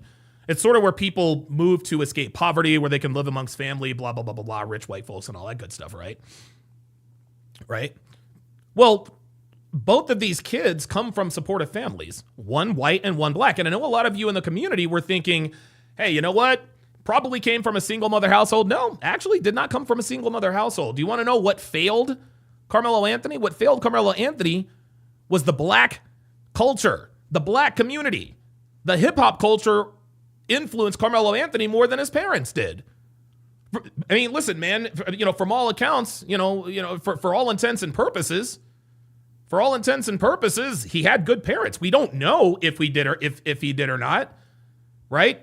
I mean, we presume it's kind of hard to say he had good parents. He just stabbed another kid to death, but for all intents and purposes, I guess he had present parents. So so the typical stereotypes, it came from a single, no, This happened in Frisco, Texas. This didn't happen in the hood. This didn't happen in Compton, right?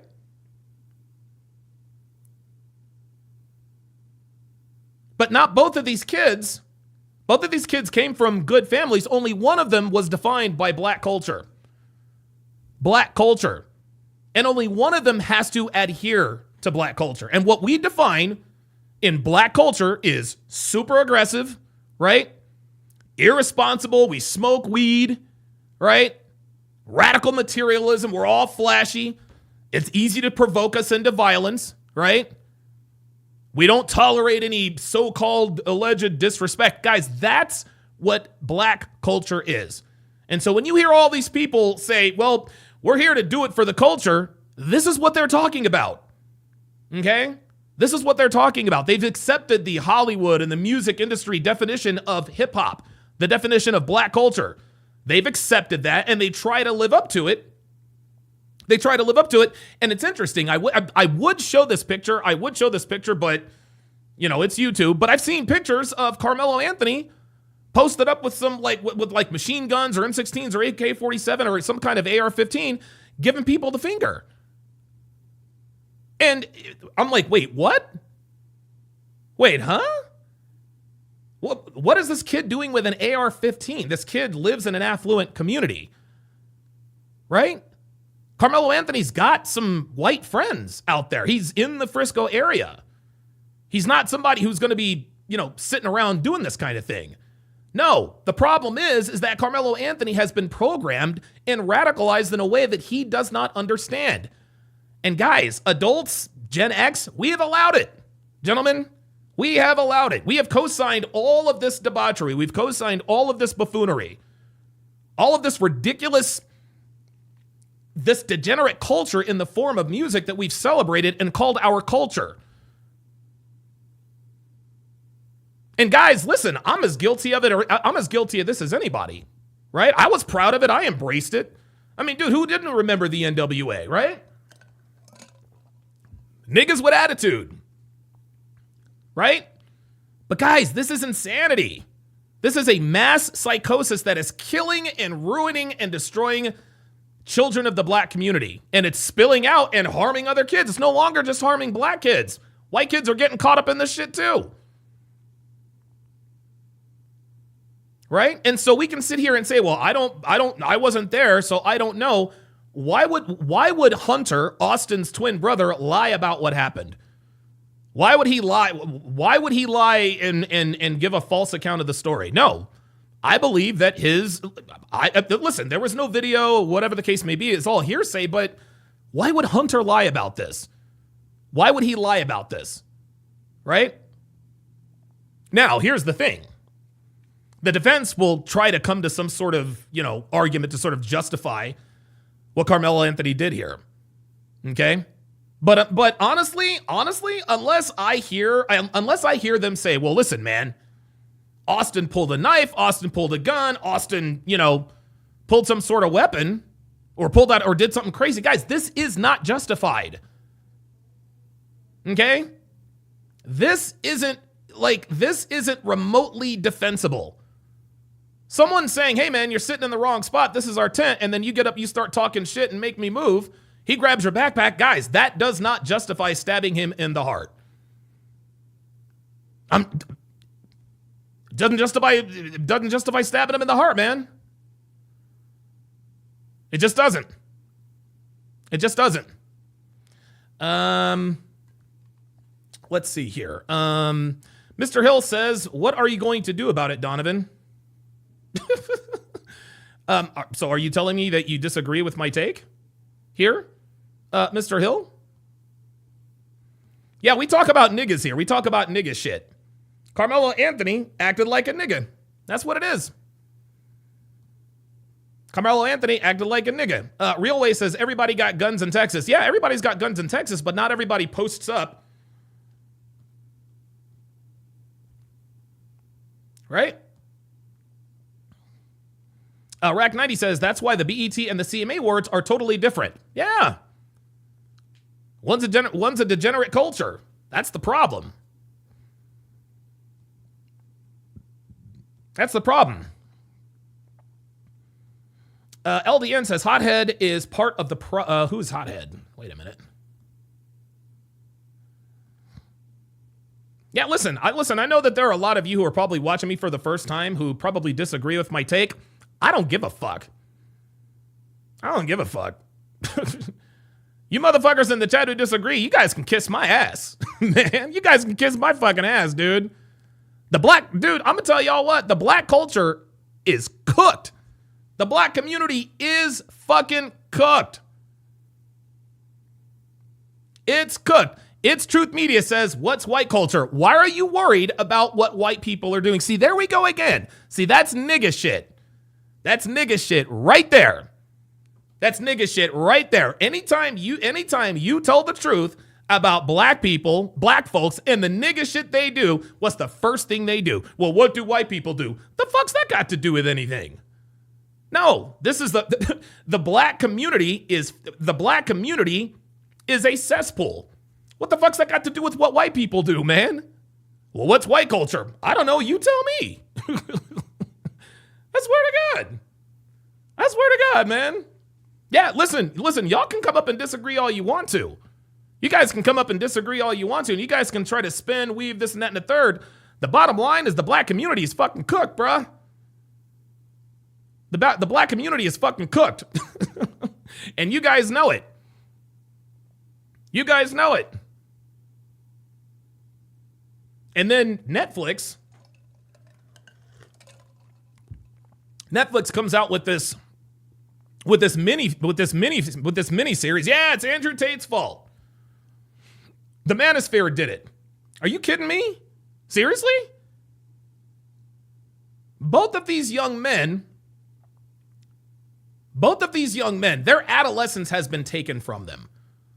Austin Metcalf is dead, and Karmelo Anthony is probably going to serve a fairly long prison sentence. Both of these young men, if we're going to keep it Netflix, had both of these young men had their adolescence stolen by a culture.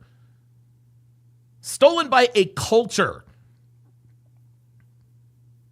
And nobody really objects to a culture that's preached in the music, that's preached in movies, that's preached in television shows. But no, it's the white men who are the most evil, right? White men are the most evil people on the planet. And every black person should run around and look for examples of wickedness in the evangelical white men. And you must stamp it out. You must get in the face of white people and say, I will not tolerate your disrespect. And if they defend it in any type of way, they go ahead and get violent with it. This is a crisis, gentlemen. This is a crisis. And if it keeps going like this, you know what? It's interesting. I'll put it to you like this, too. Devin actually sent me an article. Devin sent me an article that said that black people now make up 14% of the population in the United States. I don't know. In a couple of years, that might actually go back down again.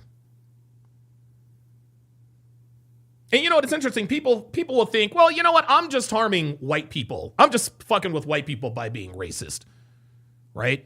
I'm just giving white people a taste of their own medicine. No, you fucking idiots. You're radicalizing your own kids. You're radicalizing your own children. You're instilling in them an emotion that is easily triggered and easily spins out of control. And now, Austin Metcalf's family and Karmelo Anthony's family, they have to deal with the fact that this culture took both of their lives. This culture took both of their lives, guys.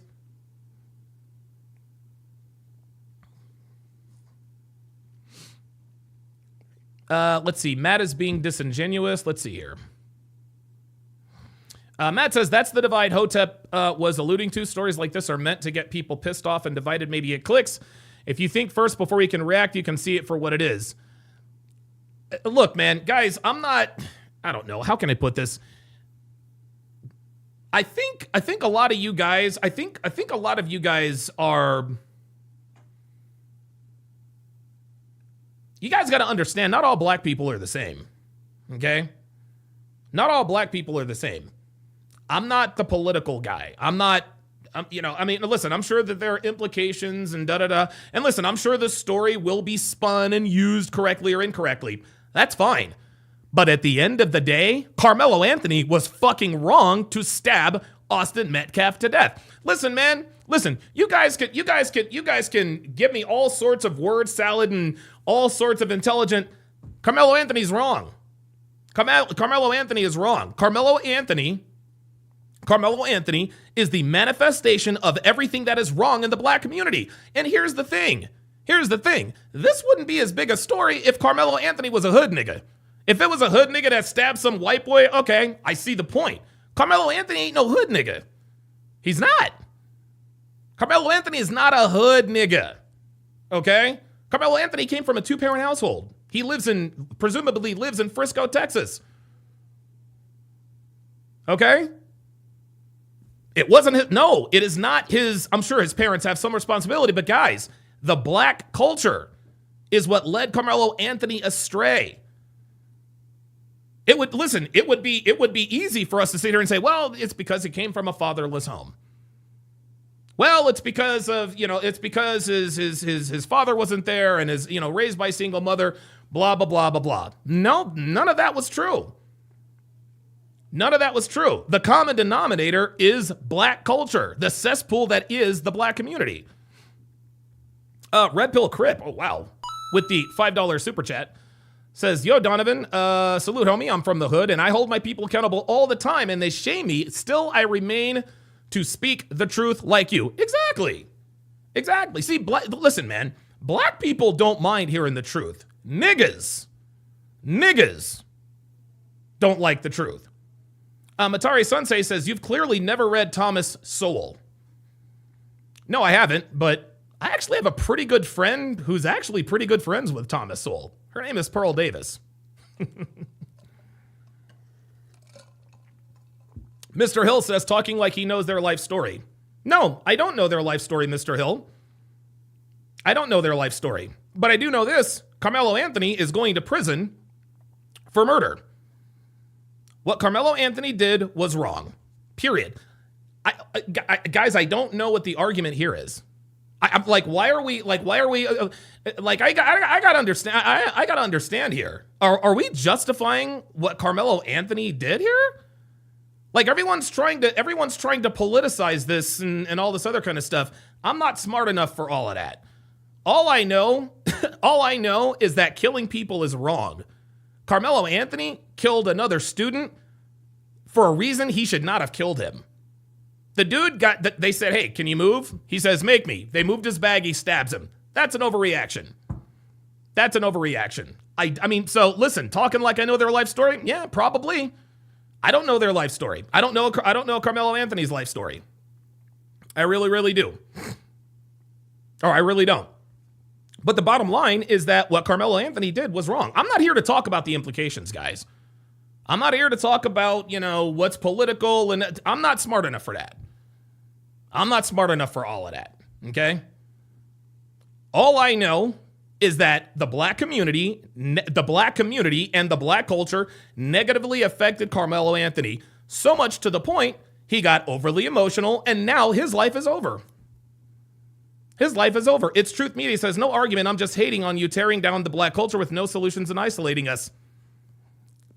I don't tear down the black community, it's Truth Media. I tell the truth about it. I'm not tearing down the black community, my friend. The black community does a pretty goddamn good job of doing that all by itself. I don't make the rules, my friend. I simply report them. I simply talk about what's going on. This kid was negatively affected by the black community. He was the black community is a cesspool. And so people come in here and say, well, if you're not going to give us solutions, then you shouldn't talk about it. No, fuck you. Shut the fuck up. I'll talk about what the fuck I want to talk about. I don't have to give solutions. You want to know what my solution is? Check this out. You want to know what my solution is? Get the fuck out of the hood, nigga. You want a solution? Y'all want a solution? Check this out. You want solutions? And I'm being dead ass here. I'm being dead fucking ass here. Okay? Stay away from niggas. That's my solution. Stay away from niggas. You want to know why? Because niggas don't want to change. Niggas don't want to change. They want to run him up, shoot him up. He disrespected me. I'm gonna be violent here. And even and you want to know the thing about this is the thing about this, pardon me, is that I perpetuated this. I perpetuated this even. I'm as guilty as anyone. I'm as guilty of this as anyone. I always joke around. There are two types of people in the world. Those who get ready and those who stay ready. That's nigga culture, y'all. That's nigga culture. And again, and guys, I perpetuated this stuff. I got overly emotional. I caught charges. I was a victim of that. I'm not, dude, listen, you guys are not going to catch me saying, no, those people. No, man. I was as big a part of it as anybody. I am as guilty as anyone here for perpetuating the negative stereotypes that comes with, being a black man in the U.S. So you want to know what my solution was? I got the fuck out of Vegas. I got some counseling. Pardon me. And I stopped getting into fights. That's how I did it. I think you guys, listen, man, I think you niggas in the chat have a problem with the fact that I'm actually talking about this stuff. And that's the problem with niggas. Y'all don't like to talk about it. And anybody that talks about it, oh, you're an Uncle Tom, you're a sellout, you're a coon. Whatever. Say whatever it is you want. You guys can politicize it any old kind of way. The fact of the matter is, the black community is done. It's cooked. The black community is done. It is fucking cooked. The black community is the laughingstock of the fucking world. So much so, we got high school kids stabbing other high school kids because they felt disrespected. Insanity. Insane.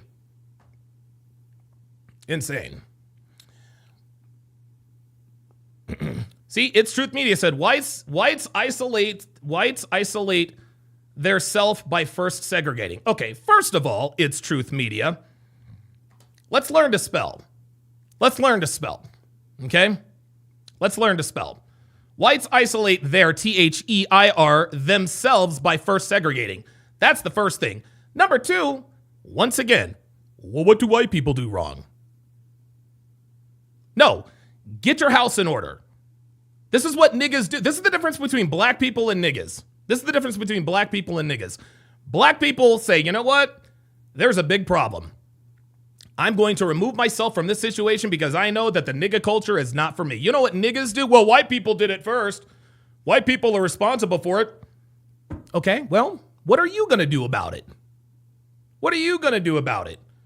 All niggas do when you tell the truth about the black community is white people did it. White people are the reason why we're in this position. White people. That's why y'all don't get no goddamn where, man. That's why y'all don't get anywhere. You want to know? The reason why I live where I live is because I don't want to be around niggas. No, sir. I do not want to. I do not want to live around niggas. Sorry.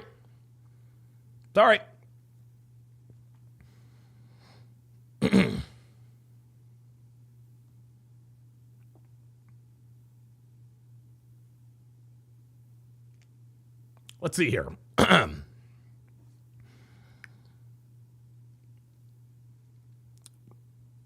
had a burp. Hang on. Sorry about that. Sorry, guys. I was trying to burp. I couldn't do it. There we go. Anyway, what's going on with young people as a whole is because there's this it's almost like a nihilistic mentality across America and really globally. But as it relates to black kids and this black culture that's been defined for us, this problem, it's really acute, gentlemen. And we have to muster the courage to reject it. And it doesn't really take courage. All it takes is just the willingness to stand up and say, you know what, enough is enough. Stand your fucking ground, man. Call this bullshit out for what it is. When they put Dr. Dre and Snoop Dogg and Kendrick Lamar up as a halftime show, you've got to be willing to say to Roger Goodell in the NFL, what the fuck are you doing? Man? Jason Whitlock talked about this earlier. What, 90% of people who are at the Super Bowl were white? 70% of people watching the Super Bowl are white, yet we got Dr. Dre and Snoop Dogg and Kendrick Lamar. Why? Because they're trying to push this shit onto y'all, man. Right? This is a culture of death. ESPN's not going to talk about this. Mainstream media is not going to talk about this. Right? No one's going to talk about this. But as soon as a guy like me comes across, oh, he going to learn today. Cool. Stay a nigga, nigga. Stay a nigga, nigga. Sorry. Sorry. Sorry.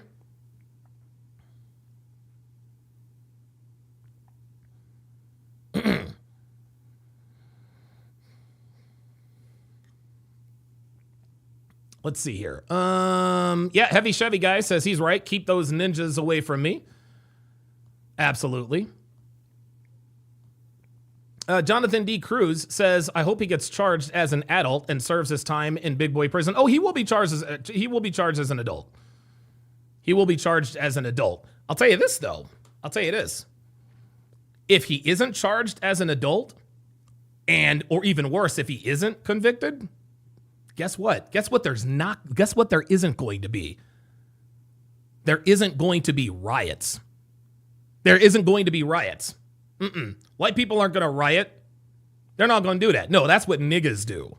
Niggas riot. Oh, ooh, pardon me.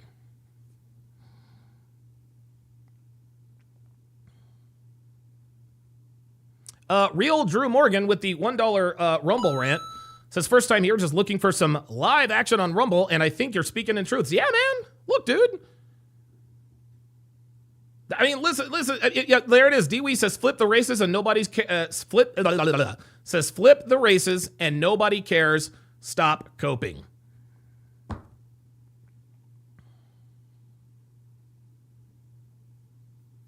Incredible, man. Incredible.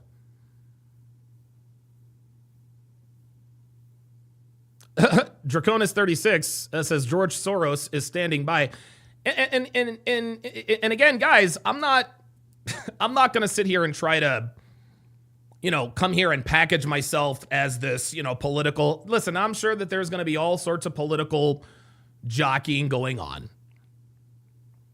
Okay? I'm sure there's all sorts of listen, look. I'm not smart enough for that sort of intellectual discussions. That's not what I do here. No. What I do here is I call out the degeneracy of the black culture, of the black community. The so-called black community is failing its people. The black community is failing its people. Matt says, hell, I didn't even hear about this story until I got off work. Yeah, you're not going to hear about this in mainstream media, guys. If it had been a white kid that stabbed a black kid, yeah, it'd be all over the news. But nope, it was a black kid. So we have people actually defending this. I can't believe it is extremely difficult for me to believe and to stomach the fact that there are actually people in my own chat, well, not my own chat, but actually people in my chat saying, yeah, but I'm telling you guys that Karmelo Anthony is 112% wrong for stabbing this kid to death. And you guys are, yeah, but I'm telling you, the black community, the so-called black community, is responsible for turning this kid into a cold-blooded killer, and you guys are like, yeah, but. Yeah, Luke Perry says people defending this nigga like he's OJ. Right. Seriously. Come on, man. Come on. That's how this is. That's how this is.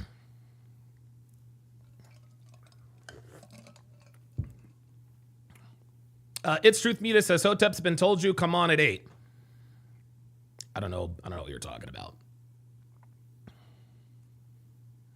It's Truth Media says, nah, he shouldn't have grabbed him. You know what? Let's say that Austin did grab him. No, he should not have grabbed him. If he did. Okay? But to respond to someone grabbing you, listen, if he had beaten him up or whatever, okay, fine. Hey, don't put your hands on another man. Don't start, nothing won't be nothing. Don't start, nothing won't be nothing. Right? But dude, like, come on, you got to kill a fly with a sledgehammer? You got to stab the kid? Like, what are you doing bringing a knife to, what are you bringing a knife to to a track meet for? Right? Connor Brown says he didn't grab him, he grabbed his bag. I mean, it's just I just like, guys, this is what's wrong with niggas, man. He shouldn't have grabbed him. Okay. But that doesn't justify stabbing the dude to death. Like, what are we doing? Like, what in the world are we doing? Ay. Gentlemen, this is a mentality that's being taught, that's being promoted, affirmed, endorsed, that white people deserve no mercy and that their history is so evil that anything we do to them in retribution is justified. And that's exactly what the fuck this is. That's exactly what the fuck you niggas in the chat are talking about. That's what you guys are doing. Well, what do white people do? So what you're telling us is that Karmelo Anthony was justified in stabbing Austin Metcalf to death. If you think that Karmelo Anthony, let me ask you guys a question. Hold on a second. Because I think a lot of you guys are trying to diffuse and maybe obfuscate. I don't even know if that's the right word.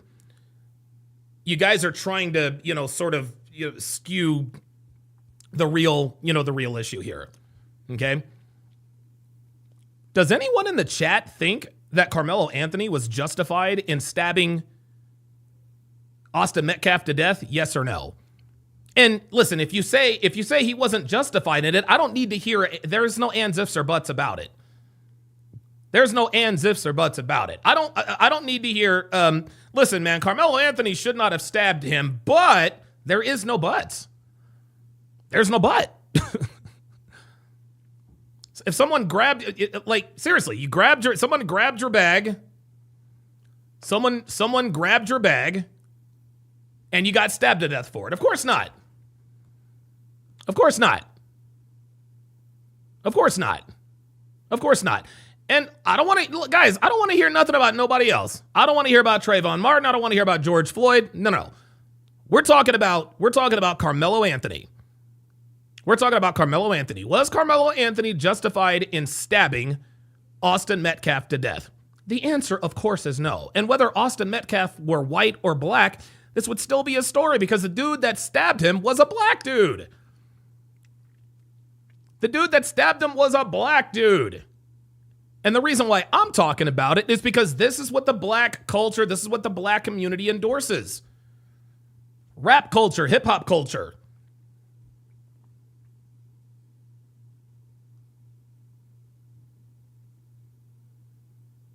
We have an entire generation of young black people who think that white people are so evil that anything we do to them in retribution is justified.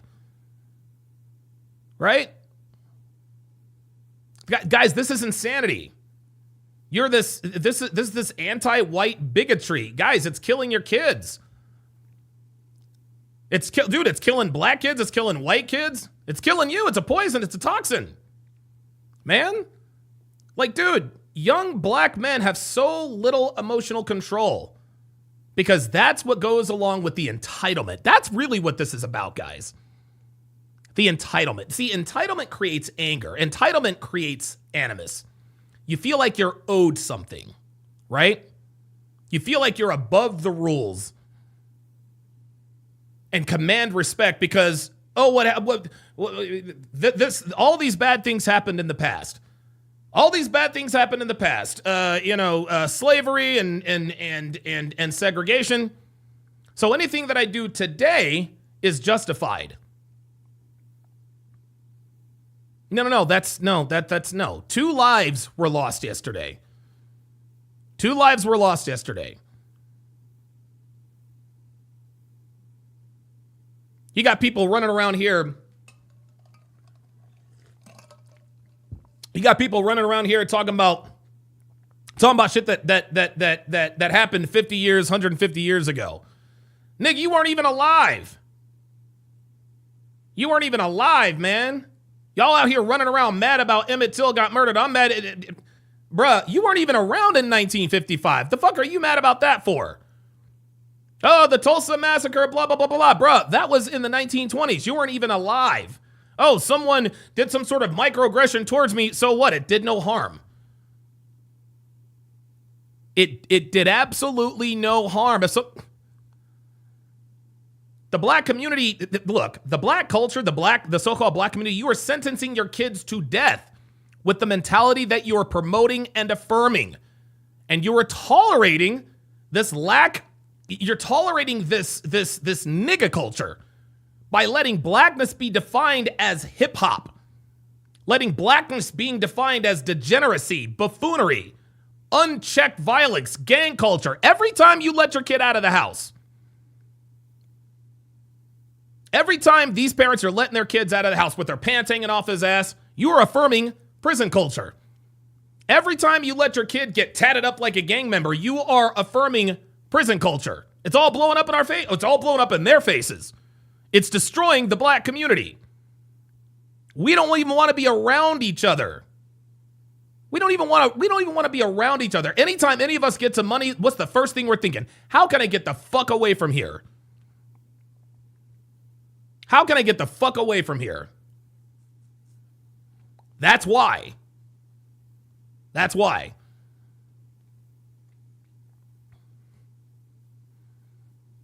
I have to sneeze. hang on, y'all. Oh, God, I have to sneeze so bad.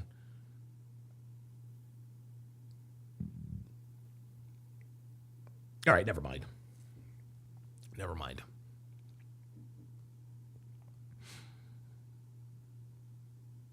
I just want to make sure we all understand the cost of this victim mentality, this disrespect culture, right? You're filling your kids up with the belief that they're a victim and that America's against them. All right, don't offer America on your, next door neighbor, any random white person, any grace or mercy. No, get in their face, do something aggressive, let them know you've been disrespected. Yeah, this is just fine. It just affects white people. No, this is what black people dealt with back in the 1940s and 50s, right? And in their minds, you guys are thinking, well, why shouldn't white people have to go through it? Why shouldn't white people have to go through racial animus? Nigga, you weren't even alive back then, bruh.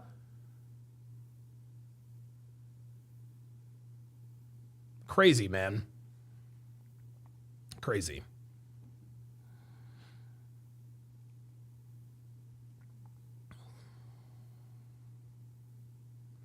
Rack 90 says Tyler Perry made that silly movie about women delivering mail in the military. Oh, yeah, what's it called? Hidden Figures or something like that?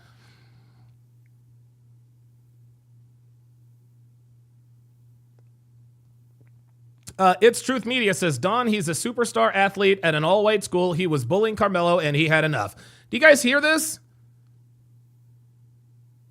Do you guys hear this? Seriously? You're going to characterize what happened as them bullying him at an all-white school? Guys, listen, it's Truth Media, you're a nigga. It's Truth Media, you are a nigga, bruh. Let me turn on the niggadar. There we go.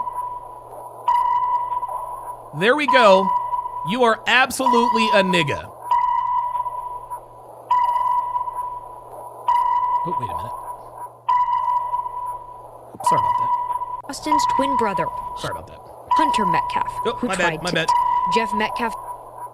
You are a nigga. Are you seriously? You are seriously going to sit here and tell me that he was at an all-white school and they were bullying him, and so that justified him stabbing to death? You serious? You gotta be kidding me, man. You gotta be kidding me. No, seriously, hold on. Let me, I'm gonna put this up here just so y'all can see. This is crazy. This is absolutely crazy. This is what, guys, this is what's wrong with y'all, man. Says it was Austin's sorry about twin that. brother, Hunter. Damn it, stop. Don't need to hear all that. Look at this. Let me blow this up here. Don, he's a superstar athlete at an all-white school. He was bullying Karmelo and he had enough. No, that's not what happened. It's Truth Media. Oh, there it is. This Truth Media said it's self-defense.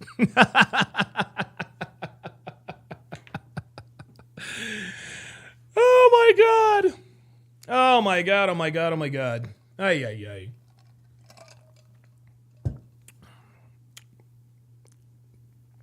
ITM, it's Truth Media. You're a nigga. You are. You are, bruh. And this is what's, guys, this is what's wrong with the black community. It was self-defense. Okay, well,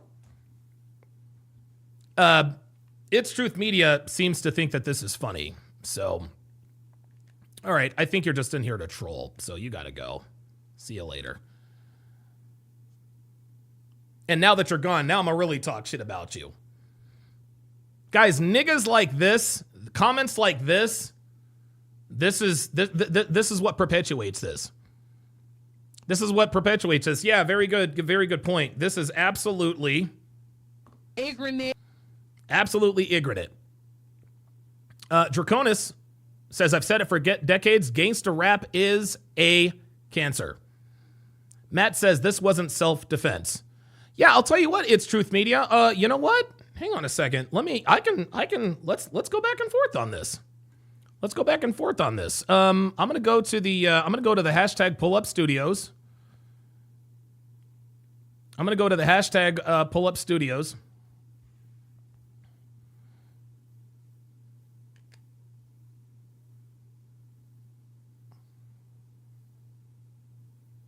There we go.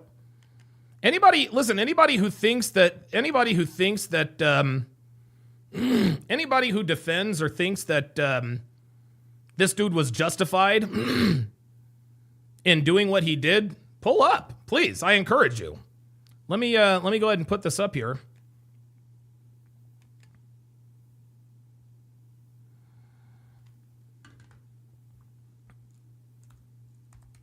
Oops. It's Truth Media. Oops. It's Truth Media. Pull up. Anybody who thinks that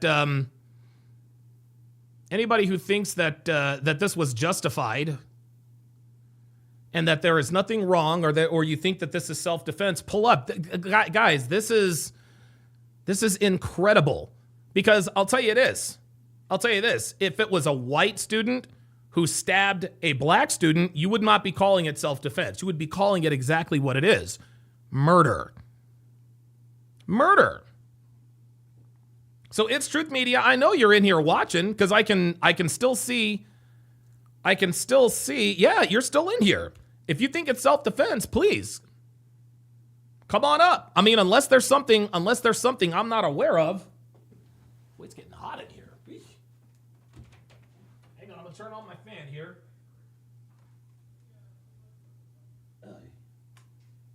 Ooh, it's hot. Holy moly. My computer's putting out the BTUs over here. J828 says the family of the victim needs reparations. No, nobody needs reparations. And guys, look, let me show you guys a couple of pictures here.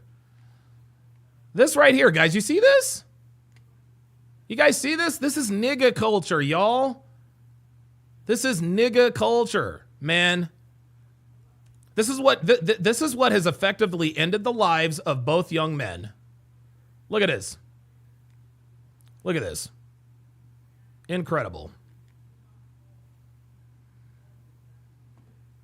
There we go. You see that? See that? Jay Sanchez says self-defense is only if the killer was physically threatened. He wasn't physically threatened. He wasn't physically threatened. He said, hey, look, you're not supposed to be here. He said, make me move. He grabbed his bag.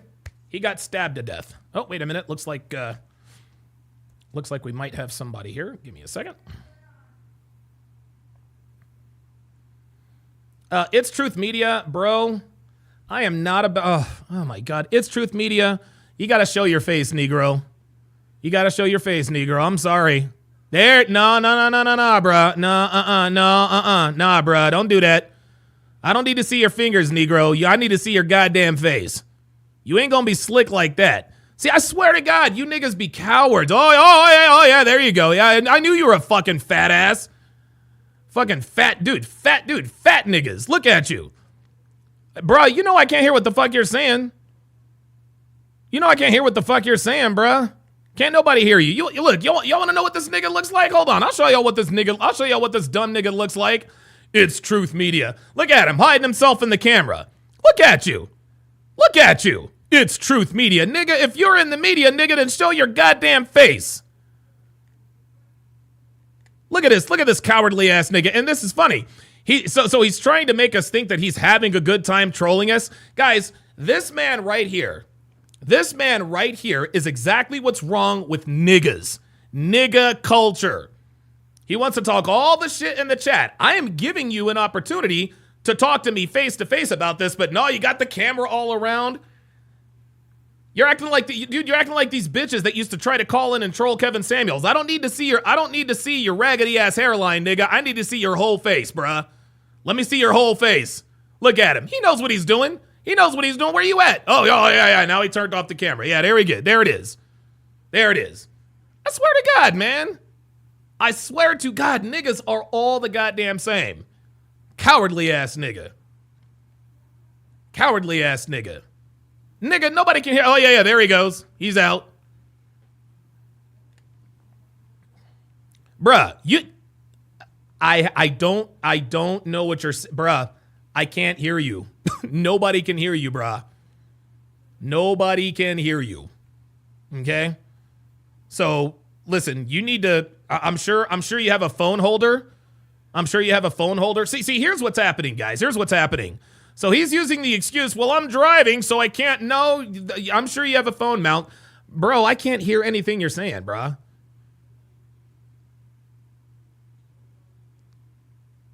I have no idea. I have this nigga. I swear to God, niggas. There's Jay Blaze. Nigga, mount your phone, bruh. Mount your phone and I'll bring you up. Dumb niggas. All right, Jay Blaze. Can you hear me? Yeah, I can. Okay, very good. Yeah, I think there was a problem last time. Okay, what are your thoughts? Now, Jay Blaze, you're white, right? So you know the niggas. So you know the niggas in the chat. They're not going to take too kindly to a white person talking about a black issue here. So what you got for me, man? So I'm nowhere near as deep as Hotep Jesus. I'll just say that. Oh Jesus, me neither, man. That dude is smarter than the both of us combined times 10. Jesus.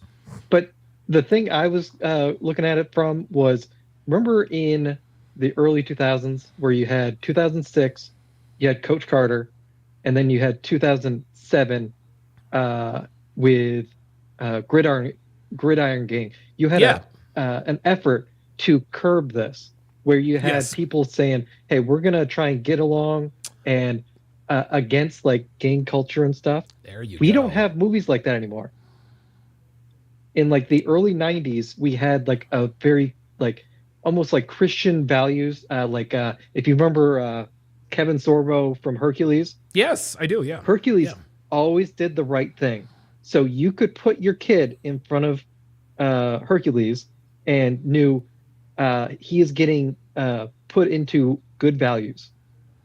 Same with Lois and Clark from with Dean Cain. Yeah, Dean Cain and Terry Hatcher. That's right. Yeah. So I think parents in that we kind of got lazy, and we could say, hey, we can have the media like take the reins in a way for like a couple hours. Yeah. But then we had like the iPad babies. And dude, this all comes down to with this kid. I don't know we don't know the specifics, but dude, this comes down to like the male like rites of passage. Okay. Where Yep. I think it is because they're going into places because I showed you the IG photos this guy had. Yes, that's the one I put up there. Yeah. He's looking for like belonging. But it's like the black culture is like they're pushing degeneracy, like with hip hop music and stuff. And instead, we should be curbing it for, hey, how can we like promote better families, better values? So that's what I would hope we could do. Man. The people in the chat are saying Coach Carter was a phenomenal movie. I never saw that, and Coach Carter and I think the Gridiron Gang was with The Rock too. So I might want to go and check those out, man. So you're telling me that these movies were, you're telling me that these movies sort of taught us to go away from reacting emotionally and or reacting with violence and emotional control and all that. So you had in Coach Carter, you had Carter's son, who was like a kind of like the straight A guy, but then you also had one of the other players who was getting into the gang life, and something happened to him. So then he went back and tried to get back on the team, and Coach's like, "Hey, just like let's hug it out." Don't spoil it for me because I want to watch it because now I want to watch it. But go ahead. I'm sorry. Yeah, and same with the Gridiron Gang. You had in that movie, the kid had to make a choice between his like the Crips or whatever, and one of the other players in the team that was in an opposing gang, and he chose that kid. And they made a point where, because he chose that, this is working. Wow, incredible, man! And we don't have that morality in our media anymore, and we need to get back to that. Yeah. But we're pushing the woke bullshit, and we need to get because we don't have as many because we have the parents need to work. Right. The school system is failing clearly, and the media, we used to have like a little bit of a crutch for it. We need to get back to the media pushing values. And dude, this is has many similarities to John Morant. But I texted you. Oh my god, because, dude. Like John Morant has two parents. He's good parents. Well, the father looks like he became best friends with Ja instead of becoming a father more. Yep. Yeah. That's right. And that's right. Yeah. Wow. We go for adolescence where we can't have those conversations because they've race swapped the kid in adolescence. So we can't have the conversation of the culture affecting the adolescent kid. Jesus, man. Unbelievable. Because if we do, then we get canceled, effectively hidden, et cetera, et cetera. Exactly. By the way, this weekend I am, Dev and I are going to watch Godzilla -1. Oh my word. It's so good. And dude, it was $15 million to make that movie. What? 15 Wow. Yeah. That was it? Yeah. Oh, I'm definitely It just shows you all of Hollywood where they're just so bloated that, yeah. Okay. We'll get into it later on, but yeah, it's definitely a watch. He is Jay Blaze. He will be on with me. We are going to have a pre-draft and a draft night special for Chop Block Sports Talk, so stay tuned for that. Thanks for stopping in, Blaze. I appreciate it, man. Later. All right, Jay Blaze, one of my homeboys, one of the original TSR OGs. I was hoping that old boy was back, but I guess not. We have another nigga comment in here. Tabitha Goins says, the devil is in the details surrounding the argument the two of them had. The family got in front of the media quickly, but they stopped talking about what happened or what all was said. I don't give a fuck what was said, Tabitha.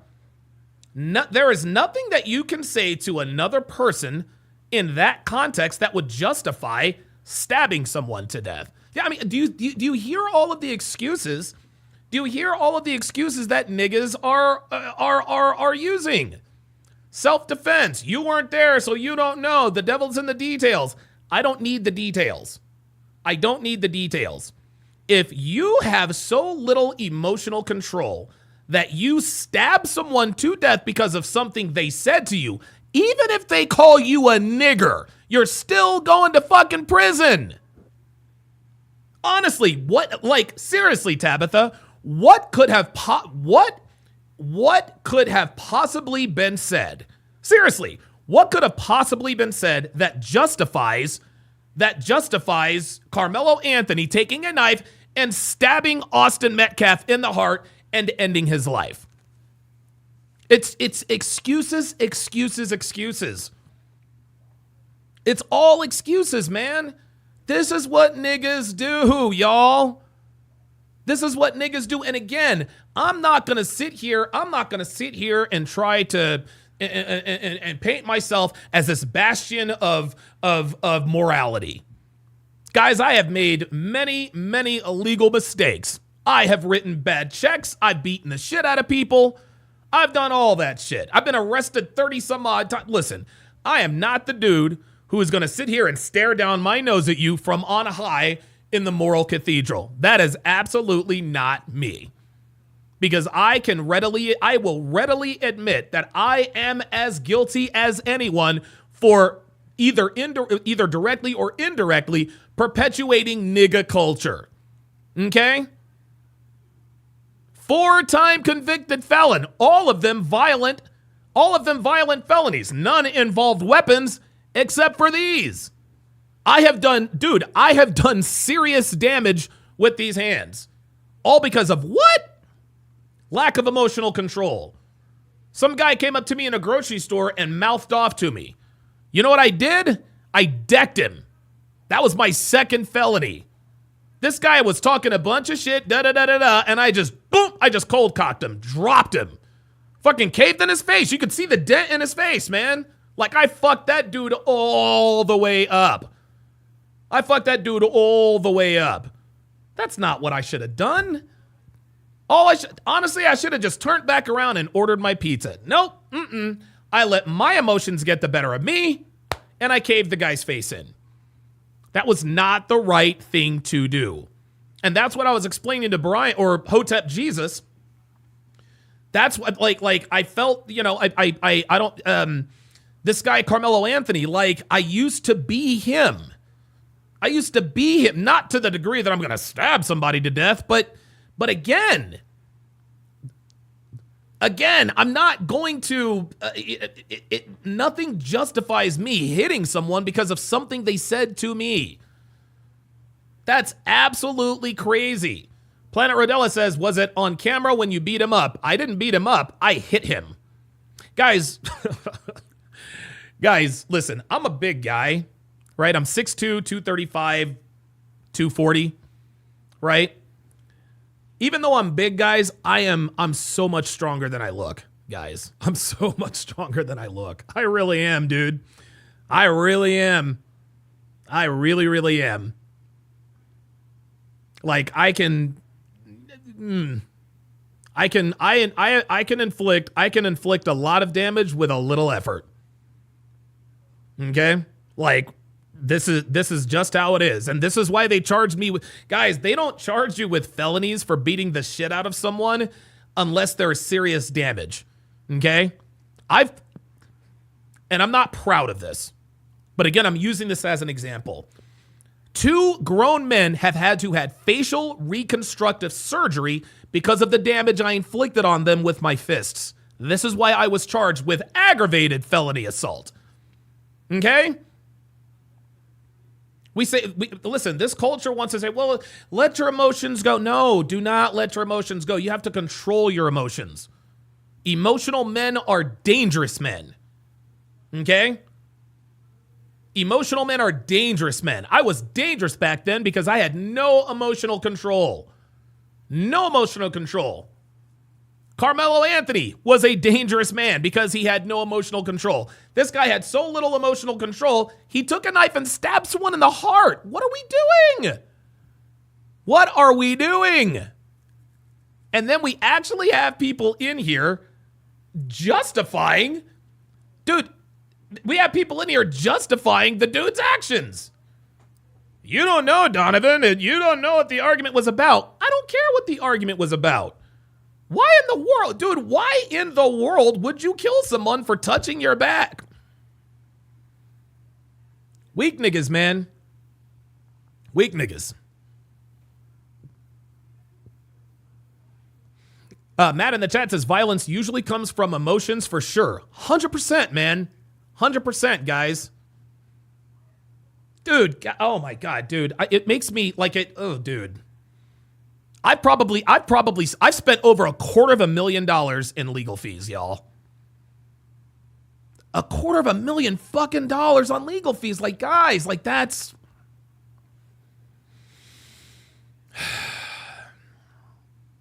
Mason Jones says, well, Donovan, they did not know how to fight. If they were fighters, you would have gotten fucked up. Love you, Don.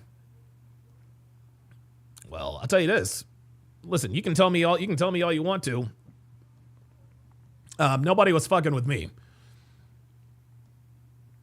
Nobody was fucking with me. Somebody said, Winner said you can kill it on the deadlift, though. Oh, of course.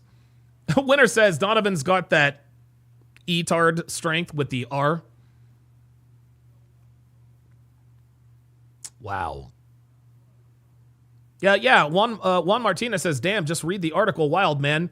Back in my day, we just put on the gloves. Motherfucker had no justification to stab him and aim to kill him. Shit, you know what I'm saying? It's Truth Media. It's Truth Media. If you're still in here, man, if you're still in here, pull up, bruh. Pull up. Pull up, man. Listen. If you pull up, I'm not going to hurl the insults or whatever. Just, if you pull up, we can have a civil discussion. Like, you know what I'm saying? Mason Jones says, yeah, well, Donovan, if they did not know how to fight, what makes you think they did? What makes you think that I don't know how to fight? Right? Like, I mean, what do you expect? What would he want to be his face? Well, if he was Francis Ngannou, well, of course Francis Ngannou's going to fuck me up. Of course Daniel Cormier, Justin Gaethje, of course those guys have fucked me up. They're professional fucking fighters. Come on, man. And I tell you guys all the time, I used to tell you guys all the time, there are a few men in this world I would not throw hands with. I would never, people that I know, I would not throw hands with my friend Jesus. Oh my God, I will never. Dude, Jesus is oh my God, biggest. Dude, this dude was probably 6'6", probably close to 400 pounds. Biggest fucking Mexican you ever saw. Dude, and the guy was a fucking teddy bear. One of the coolest guys you'll ever meet. His hands were the size of my fist. He used to bounce at a strip club I used to frequent. I would never, ever fight Jesus. I will never fight Ed Lattimore. That is a heavyweight boxer with a professional record of 13-1. I value my life and my face. Thank you very much. Thank you very much. Reverend Brown says Donovan is Lenny from Of Mice and Men. Come on, man. Come on, y'all. Oh, come on. I'm not Lenny. I might have Lenny's strength, but I'm not Lenny up top. Come on. Come on. That's actually pretty funny. Look, I'm trying to be offended by that, but that's actually pretty funny. Oh, my God. Dan Herb says, funny how you won't fight bigger than you. Oh, contraire, Dan Herbs. Oh, yes. Oh, yes. As a matter of fact, most fights, and Ed Lattimore is not bigger than me. Ed Lattimore is probably an inch shorter, and I'm probably giving away, he's probably giving away about 20 pounds. No, I have fought many, many people who are bigger than me, and this is interesting. And I'll get back to the topic, but this is something that a lot of you guys probably do not know. It's funny, I was talking to Devin about this the other day. You guys got to understand the difference between, how can I put this? Just because someone looks strong doesn't mean that they are strong. Okay, so somebody can bench press 500 pounds. Can they throw a punch? Can they throw a punch? Do they know how to shift? Do they know that when you throw a punch, it starts from the ground? If they don't know that, they're weak. Dude, I've been tagged cleanly by guys I thought I'd get knocked out by. Clack. And in a split second, I'm like, oh shit, wait a minute. I thought I'd be asleep, but this guy's not as strong as I thought. You hit him with the right, you knock him out with the left, all of a sudden he's got a glass jaw. So no. Only a coward, Dan. Only a coward fights a man he knows he can beat. Only a coward fights a man he knows he can beat. And there have been, I've had plenty of opportunities to beat I have had the opportunities to give people lyrical beatdowns. But I knew I was going to win the fight, so I stayed away from it. I'm like, no. I know I can kill you, so I'm not going to, right? You guys know how that goes. But yeah, just because someone is bigger than you does not mean that they are stronger than you. And I have fought many, many men who are larger than me. And they thought that, and it's funny, you can see that they clearly underestimate me because as soon as, dude, I land that first punch and you can see the shock in their face. You can see the shock in their face. You absolutely fight. They're like, oh shit, wait a minute. Next thing you know, I'm skull crushing. Yes, look for the cauliflower ear. Never, ever, ever fight anyone with cauliflower ear. I've never made that mistake before in my life. I've lost 3 fights in my life. One of them I don't remember. One guy, and I'll get back to this. One guy hit me, guys, listen, true story. One guy hit me so hard. Hitting the ground is what woke me up. Okay? He hit me with a right. Put me right to sleep. I fall backwards. I hit the ground. I wake up just in time. I had the presence of mind to cover up. He hit me so, bruh. He hit me so hard. Hitting the ground woke me up. Wine Guy says, what if he called him the N-word? That does not justify stabbing someone to death. Let's play that scenario that Wine Guy. Let's play that scenario that Wine Guy just said. Hey, you're not supposed to be in our tent. You need to move. Make me. Niggers are not allowed in the tent. And he stabs him to death. Nope, sorry. Sorry, bruh. Sorry.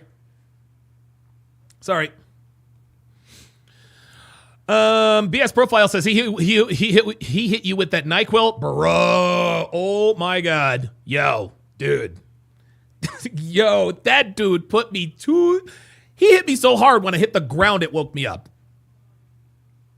Edward says Martin Luther King didn't do anything when someone called him that. Right, Martin Luther King obviously preached nonviolence. Connor Brown says imagine killing someone over a word. Exactly. Steve-O says, Donovan, what if you were a 5'4" make? Would you still fight someone who was 5'11", 6 foot? Well, no, I wouldn't fight anybody now. I'm not fighting anybody now. Rack 90 says, the N-word, are we serious? Sticks and stones, my brother, but words can never hurt you. Yeah, exactly. Exactly. It's so funny. Niggas want to get offended over the word nigger just to give themselves an excuse to wild out. That's it. That's it. Kyle 2020 says, I am too crazy not to fight a guy bigger. My dad just recently told me that my grandpa knocked out a guy twice his size. The men in my family are monsters. Guys, I'm telling you, size does not always equal strength. And guys, I am living proof of that. Man. Real talk. Juan Martinez says, I've been called a wetback and have gotten my ass whooped. That doesn't mean I'm a kill for it. Take the damn loss and move on. Absolutely. Oh my God, absolutely. Absolutely. Dan Erb says, I appreciate you for sharing the loss. It shows humility. Yeah, man, I underestimated that dude. Dude, he came up. Dude, he hit me with that overhead right. Boom. Went right the fuck to sleep. I hit the ground. I woke up. I was like, oh, shit. Dude, I'll never forget. And I'm thinking this guy's going to jump on me and crack my ribs, but he didn't do anything else. I was like, okay, all right. You got it. No, you got it. You got it. The point is, guys, is that there is absolutely no justification for Karmelo Anthony to do what he did and to that degree.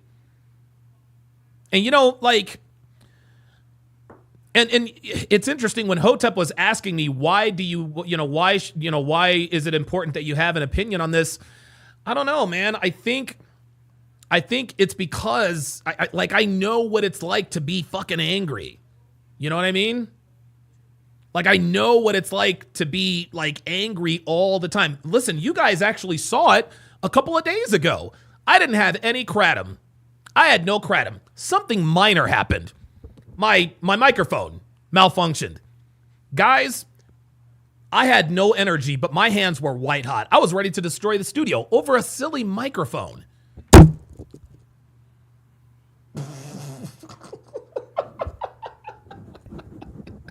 That was probably the most legendary moment. In podcast history. Oh my God. Oh my God. Oh my God. And see, as you guys can see, I am still as cool and calm as a cucumber. Holy shit. What the hell is going on around here? That was fucking crazy. That was fucking crazy. What the hell? Dude, that shit literally just... I'm gonna kick my microphone's ass. That thing literally just said boom.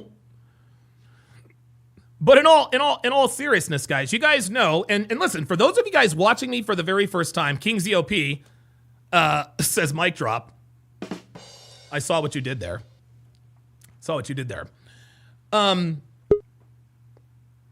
But what King ZOP just witnessed, you guys saw the immediate impact, right?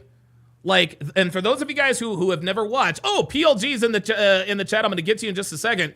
Guys, I have been diagnosed with intermittent explosive disorder.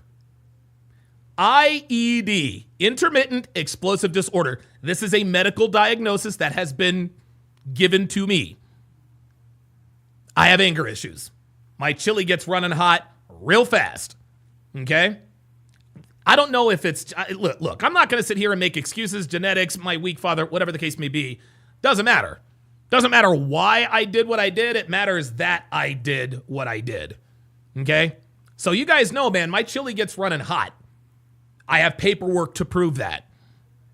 But I'm not going to lean on that and use that, well, the reason I beat the shit out of those guys is because of my anger issues. No, we all have shit with us. We all have emotional shit that we deal with. Can you control it, yes or no? And with that, let me bring up my man, Phoenix Light Games. PLG, what's going on, brother? Hey, Donovan, how you doing today, man? Doing good, man. I remember I shot you a text. I was like, hey, can you come up and talk about this? But I'm glad that you're here, man. What's on your mind, brother? Yeah, I saw your text. But yeah, I was working like a 12, 13-hour shift. I actually just got back home, like literally walked through the door. So yeah, I'm a little tired, but I still think I should, give my piece about what. Preach, man. What you got? What you got for us, man? Yeah, like this is something I've been actually thinking about for a long time, and I've been asking questions, specifically when I look back on my childhood.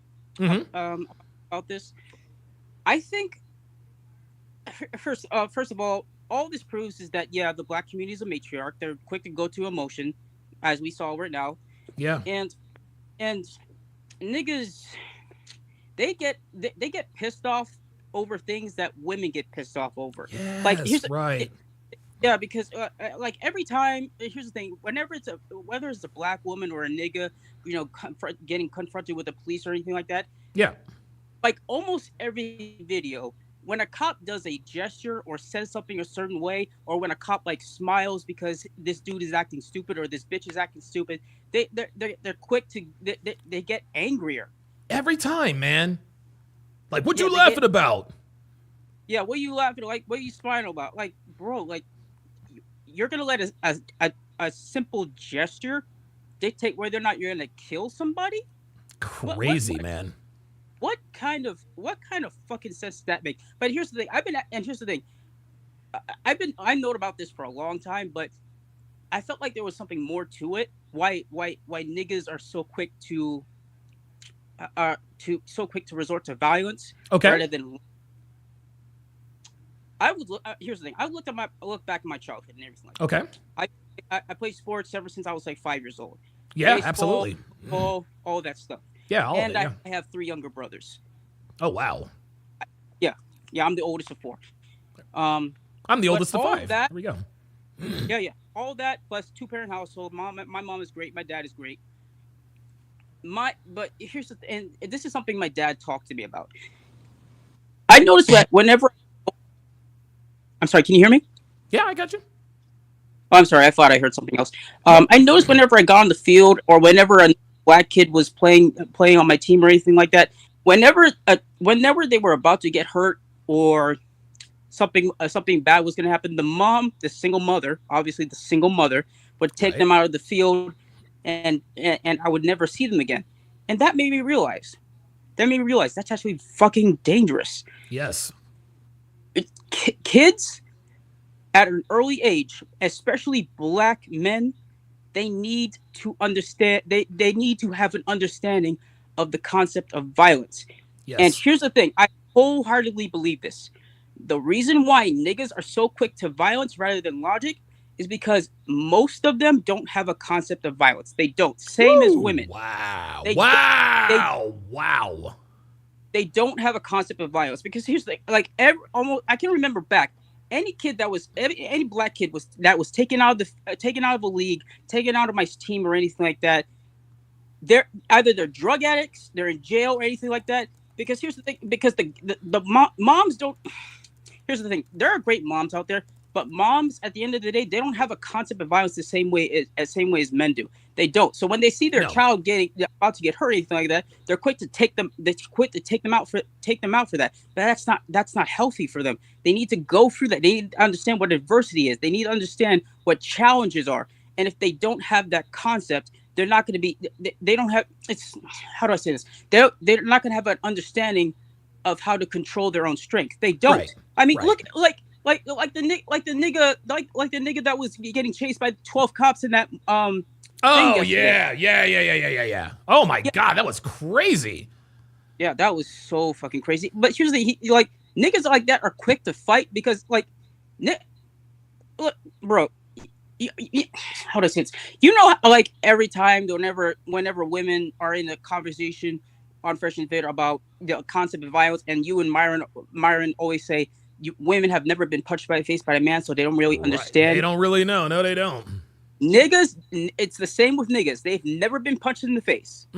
They have not. Wow. I've asked my whole family and shit like that, and it's like these kids, they've never really been in any kind of sport or anything like that, and if they have, they're quick to be taken out. Niggas are the only demographic of men in the United States who do not have a concept of violence. That's why they're so quick to destroy things. This is why they're so quick to resort to fighting. Because in their mind, they're gonna think like, this dude can't touch me. Like he's not capable of anything. Right. Well, dude, yeah, you think he's not capable of anything because you've never been punched in the face before. Right. That's why the dude who was running from the cop at the hospital, he was like, "Oh, look what he did to my face."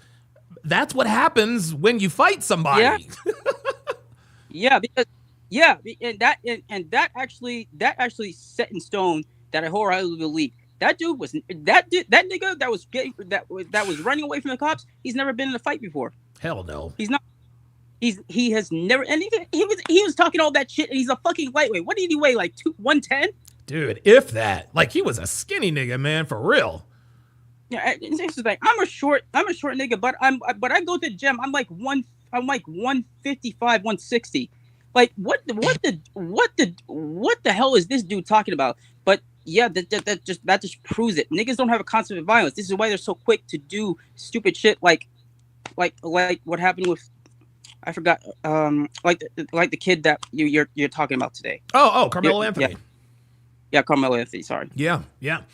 To me, PLG, it's almost as though, and I had never thought of it. I had never thought of that. The reason why so many niggas are quick to violence is because they've never been punched in the face. Maybe they've punched a few people. Maybe they've gotten into skirmishes and altercations. But most people, not even really niggas, most people have never been in a physical altercation with someone who could do serious physical damage to you. And because they don't have a concept of it, because it's easier to watch a fight than it is to actually be in a fight. Like a lot of people don't understand. When you throw a punch and miss, you're almost winded because it's like you're throwing everything you've got and you whiff and now you're having to recover. There's so many elements to the art, quote unquote, of fighting. Most people don't understand it, and this is why women and niggas are always quick to temper. Yeah. This is why, and I had a conversation with my dad about this. I was like, here's the thing. I'm grateful for what he did, but of course I'm very inquisitive because I wanted to see his reasoning behind it. I asked him, why did you have me and my brothers play sports early on? And he was telling me, he told me, I think it was about 3 weeks ago. He told me, I don't want you to be like these crazy niggas out here that are quick to violence. That's what he told me. Yeah, wow.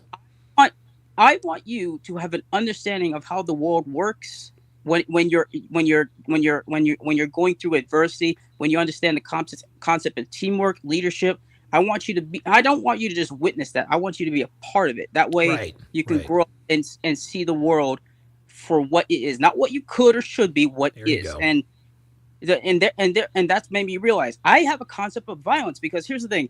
I played football. I've always been in martial arts and stuff like that. I've been in a lot of sports since I was a kid. I was like, why is my dad putting me in all these sports? But I get why now, because I needed that sense of overcoming adversity. Not only that, you needed a healthy respect for violence is what you needed. Yes, that's what we all needed. Yeah, absolutely. Wow. So let me ask you this one last question, and then I'll get you out of here. I think they're going to try. I think they're going to try Karmelo Anthony as an adult. If you are the judge, jury, executioner, what do you think the proper punishment is for this particular crime? Is it the death penalty or life in prison? That's a tough one. Because I see it from both ends. Okay. Life in prison, because somebody did something horrible. I want them to suffer for it. I'm speaking out of, Absolutely. No, I'm with you. I want somebody to suffer too. If somebody killed a family member of mine. Yeah. I want them to suffer. But also there's a pragmatic side to me that's saying damn it, I can't believe I'm about to say this. It's going to sound really fucked up. It's a waste of resources to keep somebody like that alive. Bro, listen, I am with you 1,000%. I am not in favor of the death. I am against the death penalty, not because of some moralistic. No, the number one reason I'm against there's two reasons I'm against the death penalty, and you mentioned them both.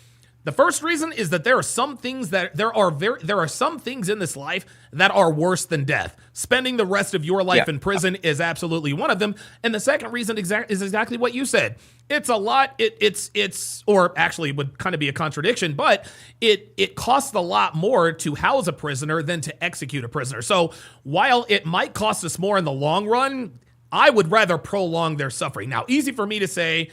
Well, I mean, I am a taxpayer, but easy for me to say I'm not the person in that position. But yeah, I would want someone to suffer for the rest of their life in prison. I'll give you the last word.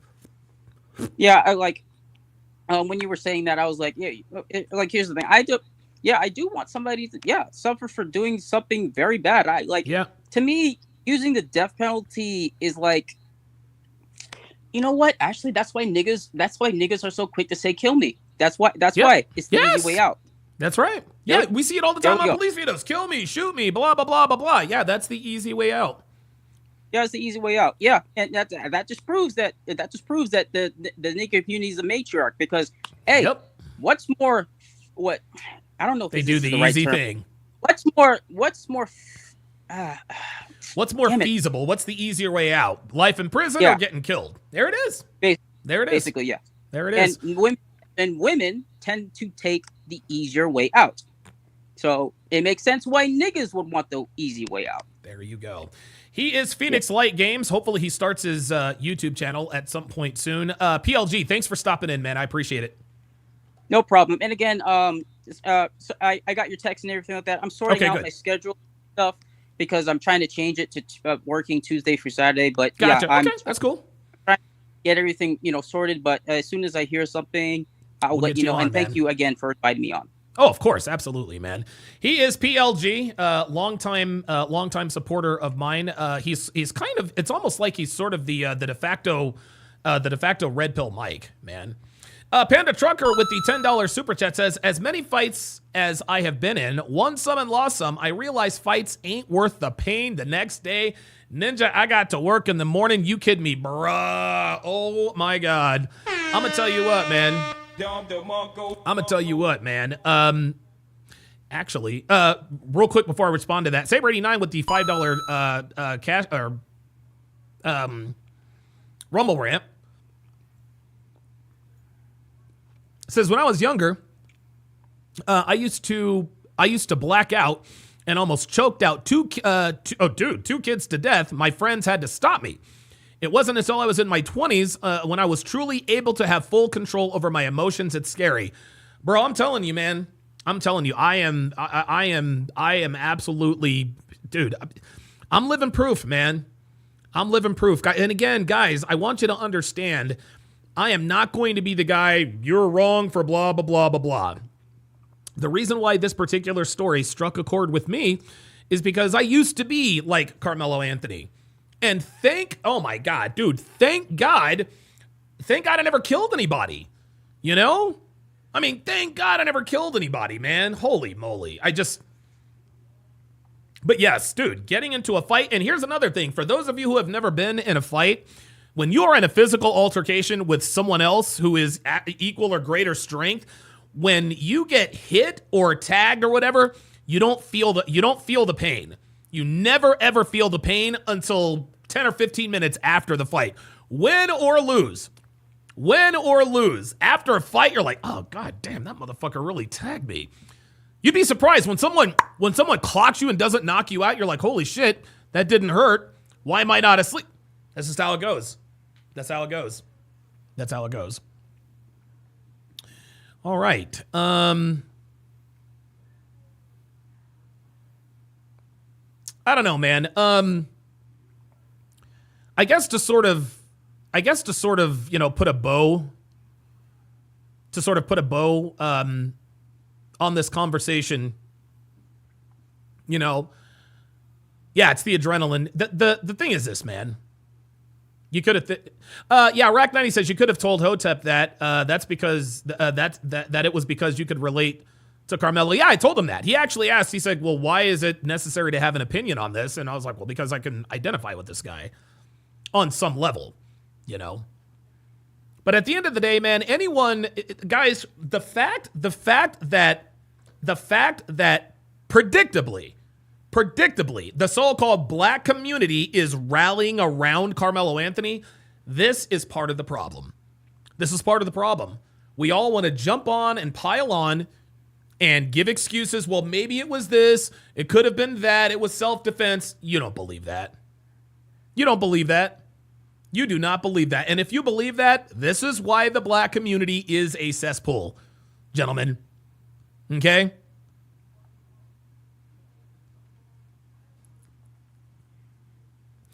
There is a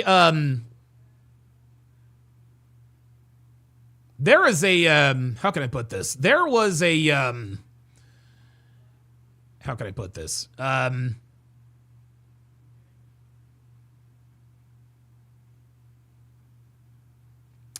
There is a content creator who shall not be named.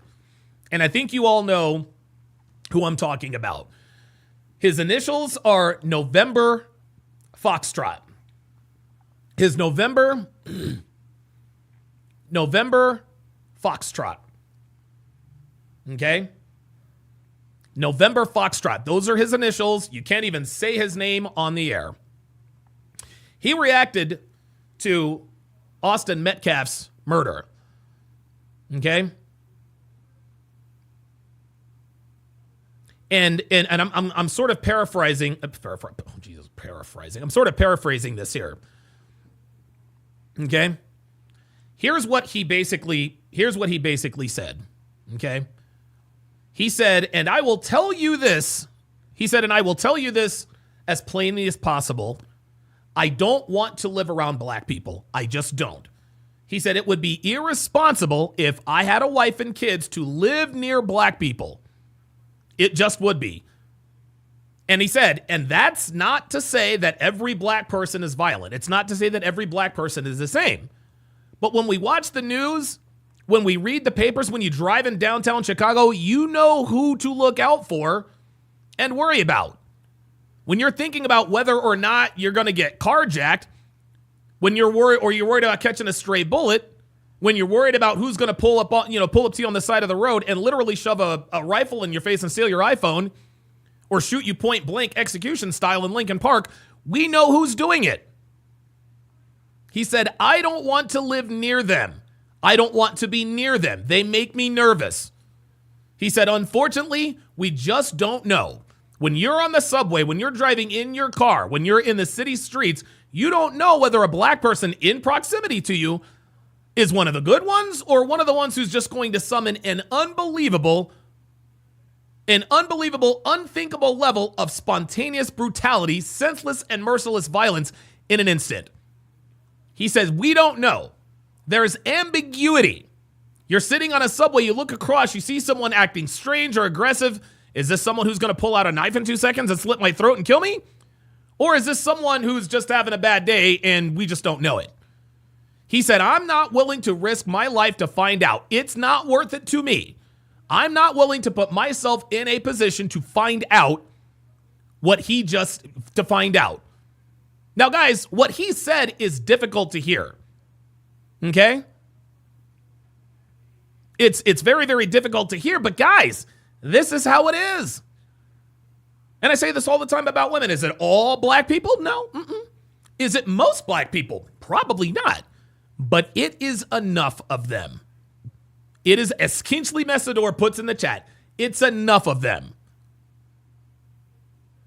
Guys, this is the way it goes, man. You can't, guys, and you can't pay attention to the news cycle. Okay, you can't be from one of the black communities where black on black crime is rampant. Anytime you go into a black nightclub, you got to go through a metal detector before they let you in.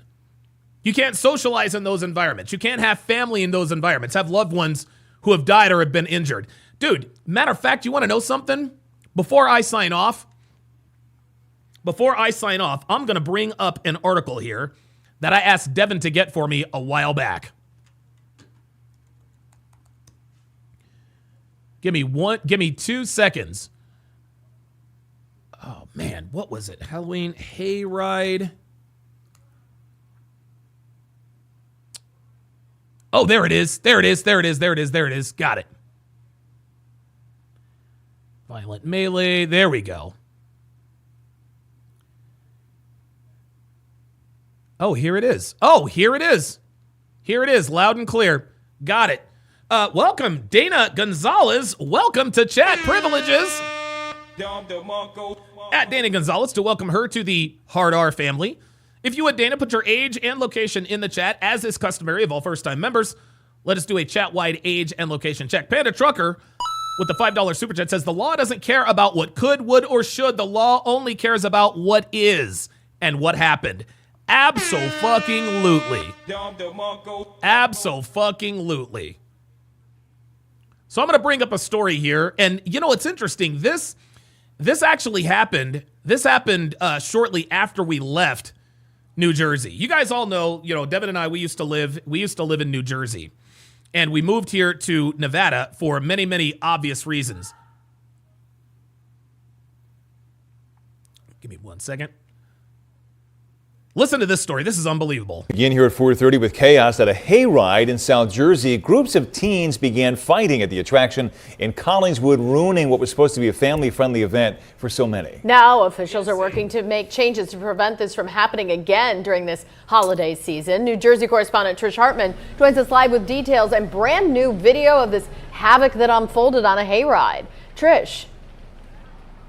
Well, Sarah, Brian, officials say many of these teenagers were dropped off by rideshare services, either here to the park where the hayride was happening or to the Wawa nearby. Police say they quickly started causing problems and fighting, causing the hayride to be shut down early.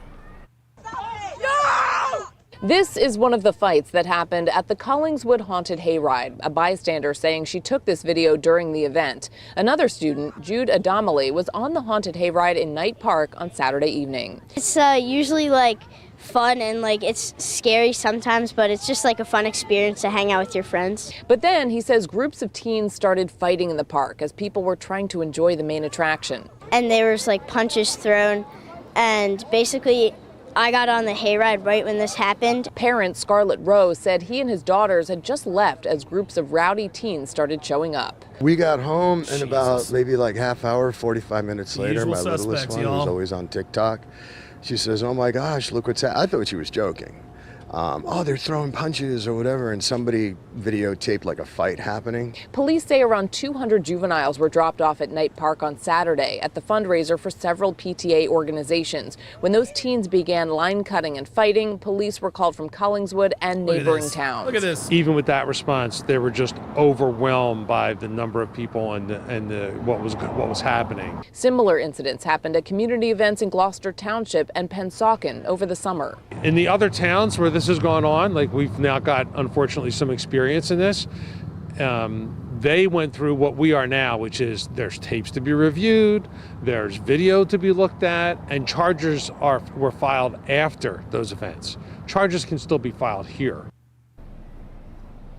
Now, no arrests were made on Saturday, the mayor saying that the police were more concerned with dispersing the crowds at the time. Now, no serious injuries were recorded, according to police.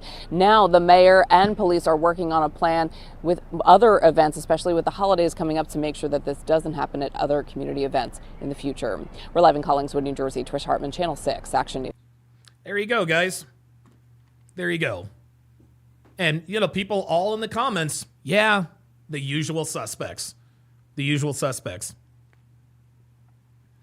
In the end, guys, it is very, very important. And listen, a lot of our naysayers like to say, oh, all you do is tear down the black community with no solutions, dude. If you're speaking the truth, and people tell you, you're tearing down the black community with no solutions, you know what you tell them? Kiss my fucking ass. Kiss my fucking ass. Ain't nobody tearing down the black community but niggas. That's who's tearing down the black community. Motherfucking niggas. This is why we have the Hard R podcast. Gentlemen, absolutely nothing justifies this nigga's actions. I do not give a shit. This dude stabbed a teenager to death. And then we actually have people in here justifying what he did. If you find yourself justifying what this dude did, you're a nigga. That's it. At a goddamn track meet, no less, as Snow Demi says, what are you doing bringing a knife to a track meet? No, all because he disrespected you in some way, shape, or form. Incredible. All right, guys, that is going to do it for the Hard R podcast. TSR Live will return tomorrow. Thanks for watching, guys. We'll see you tomorrow.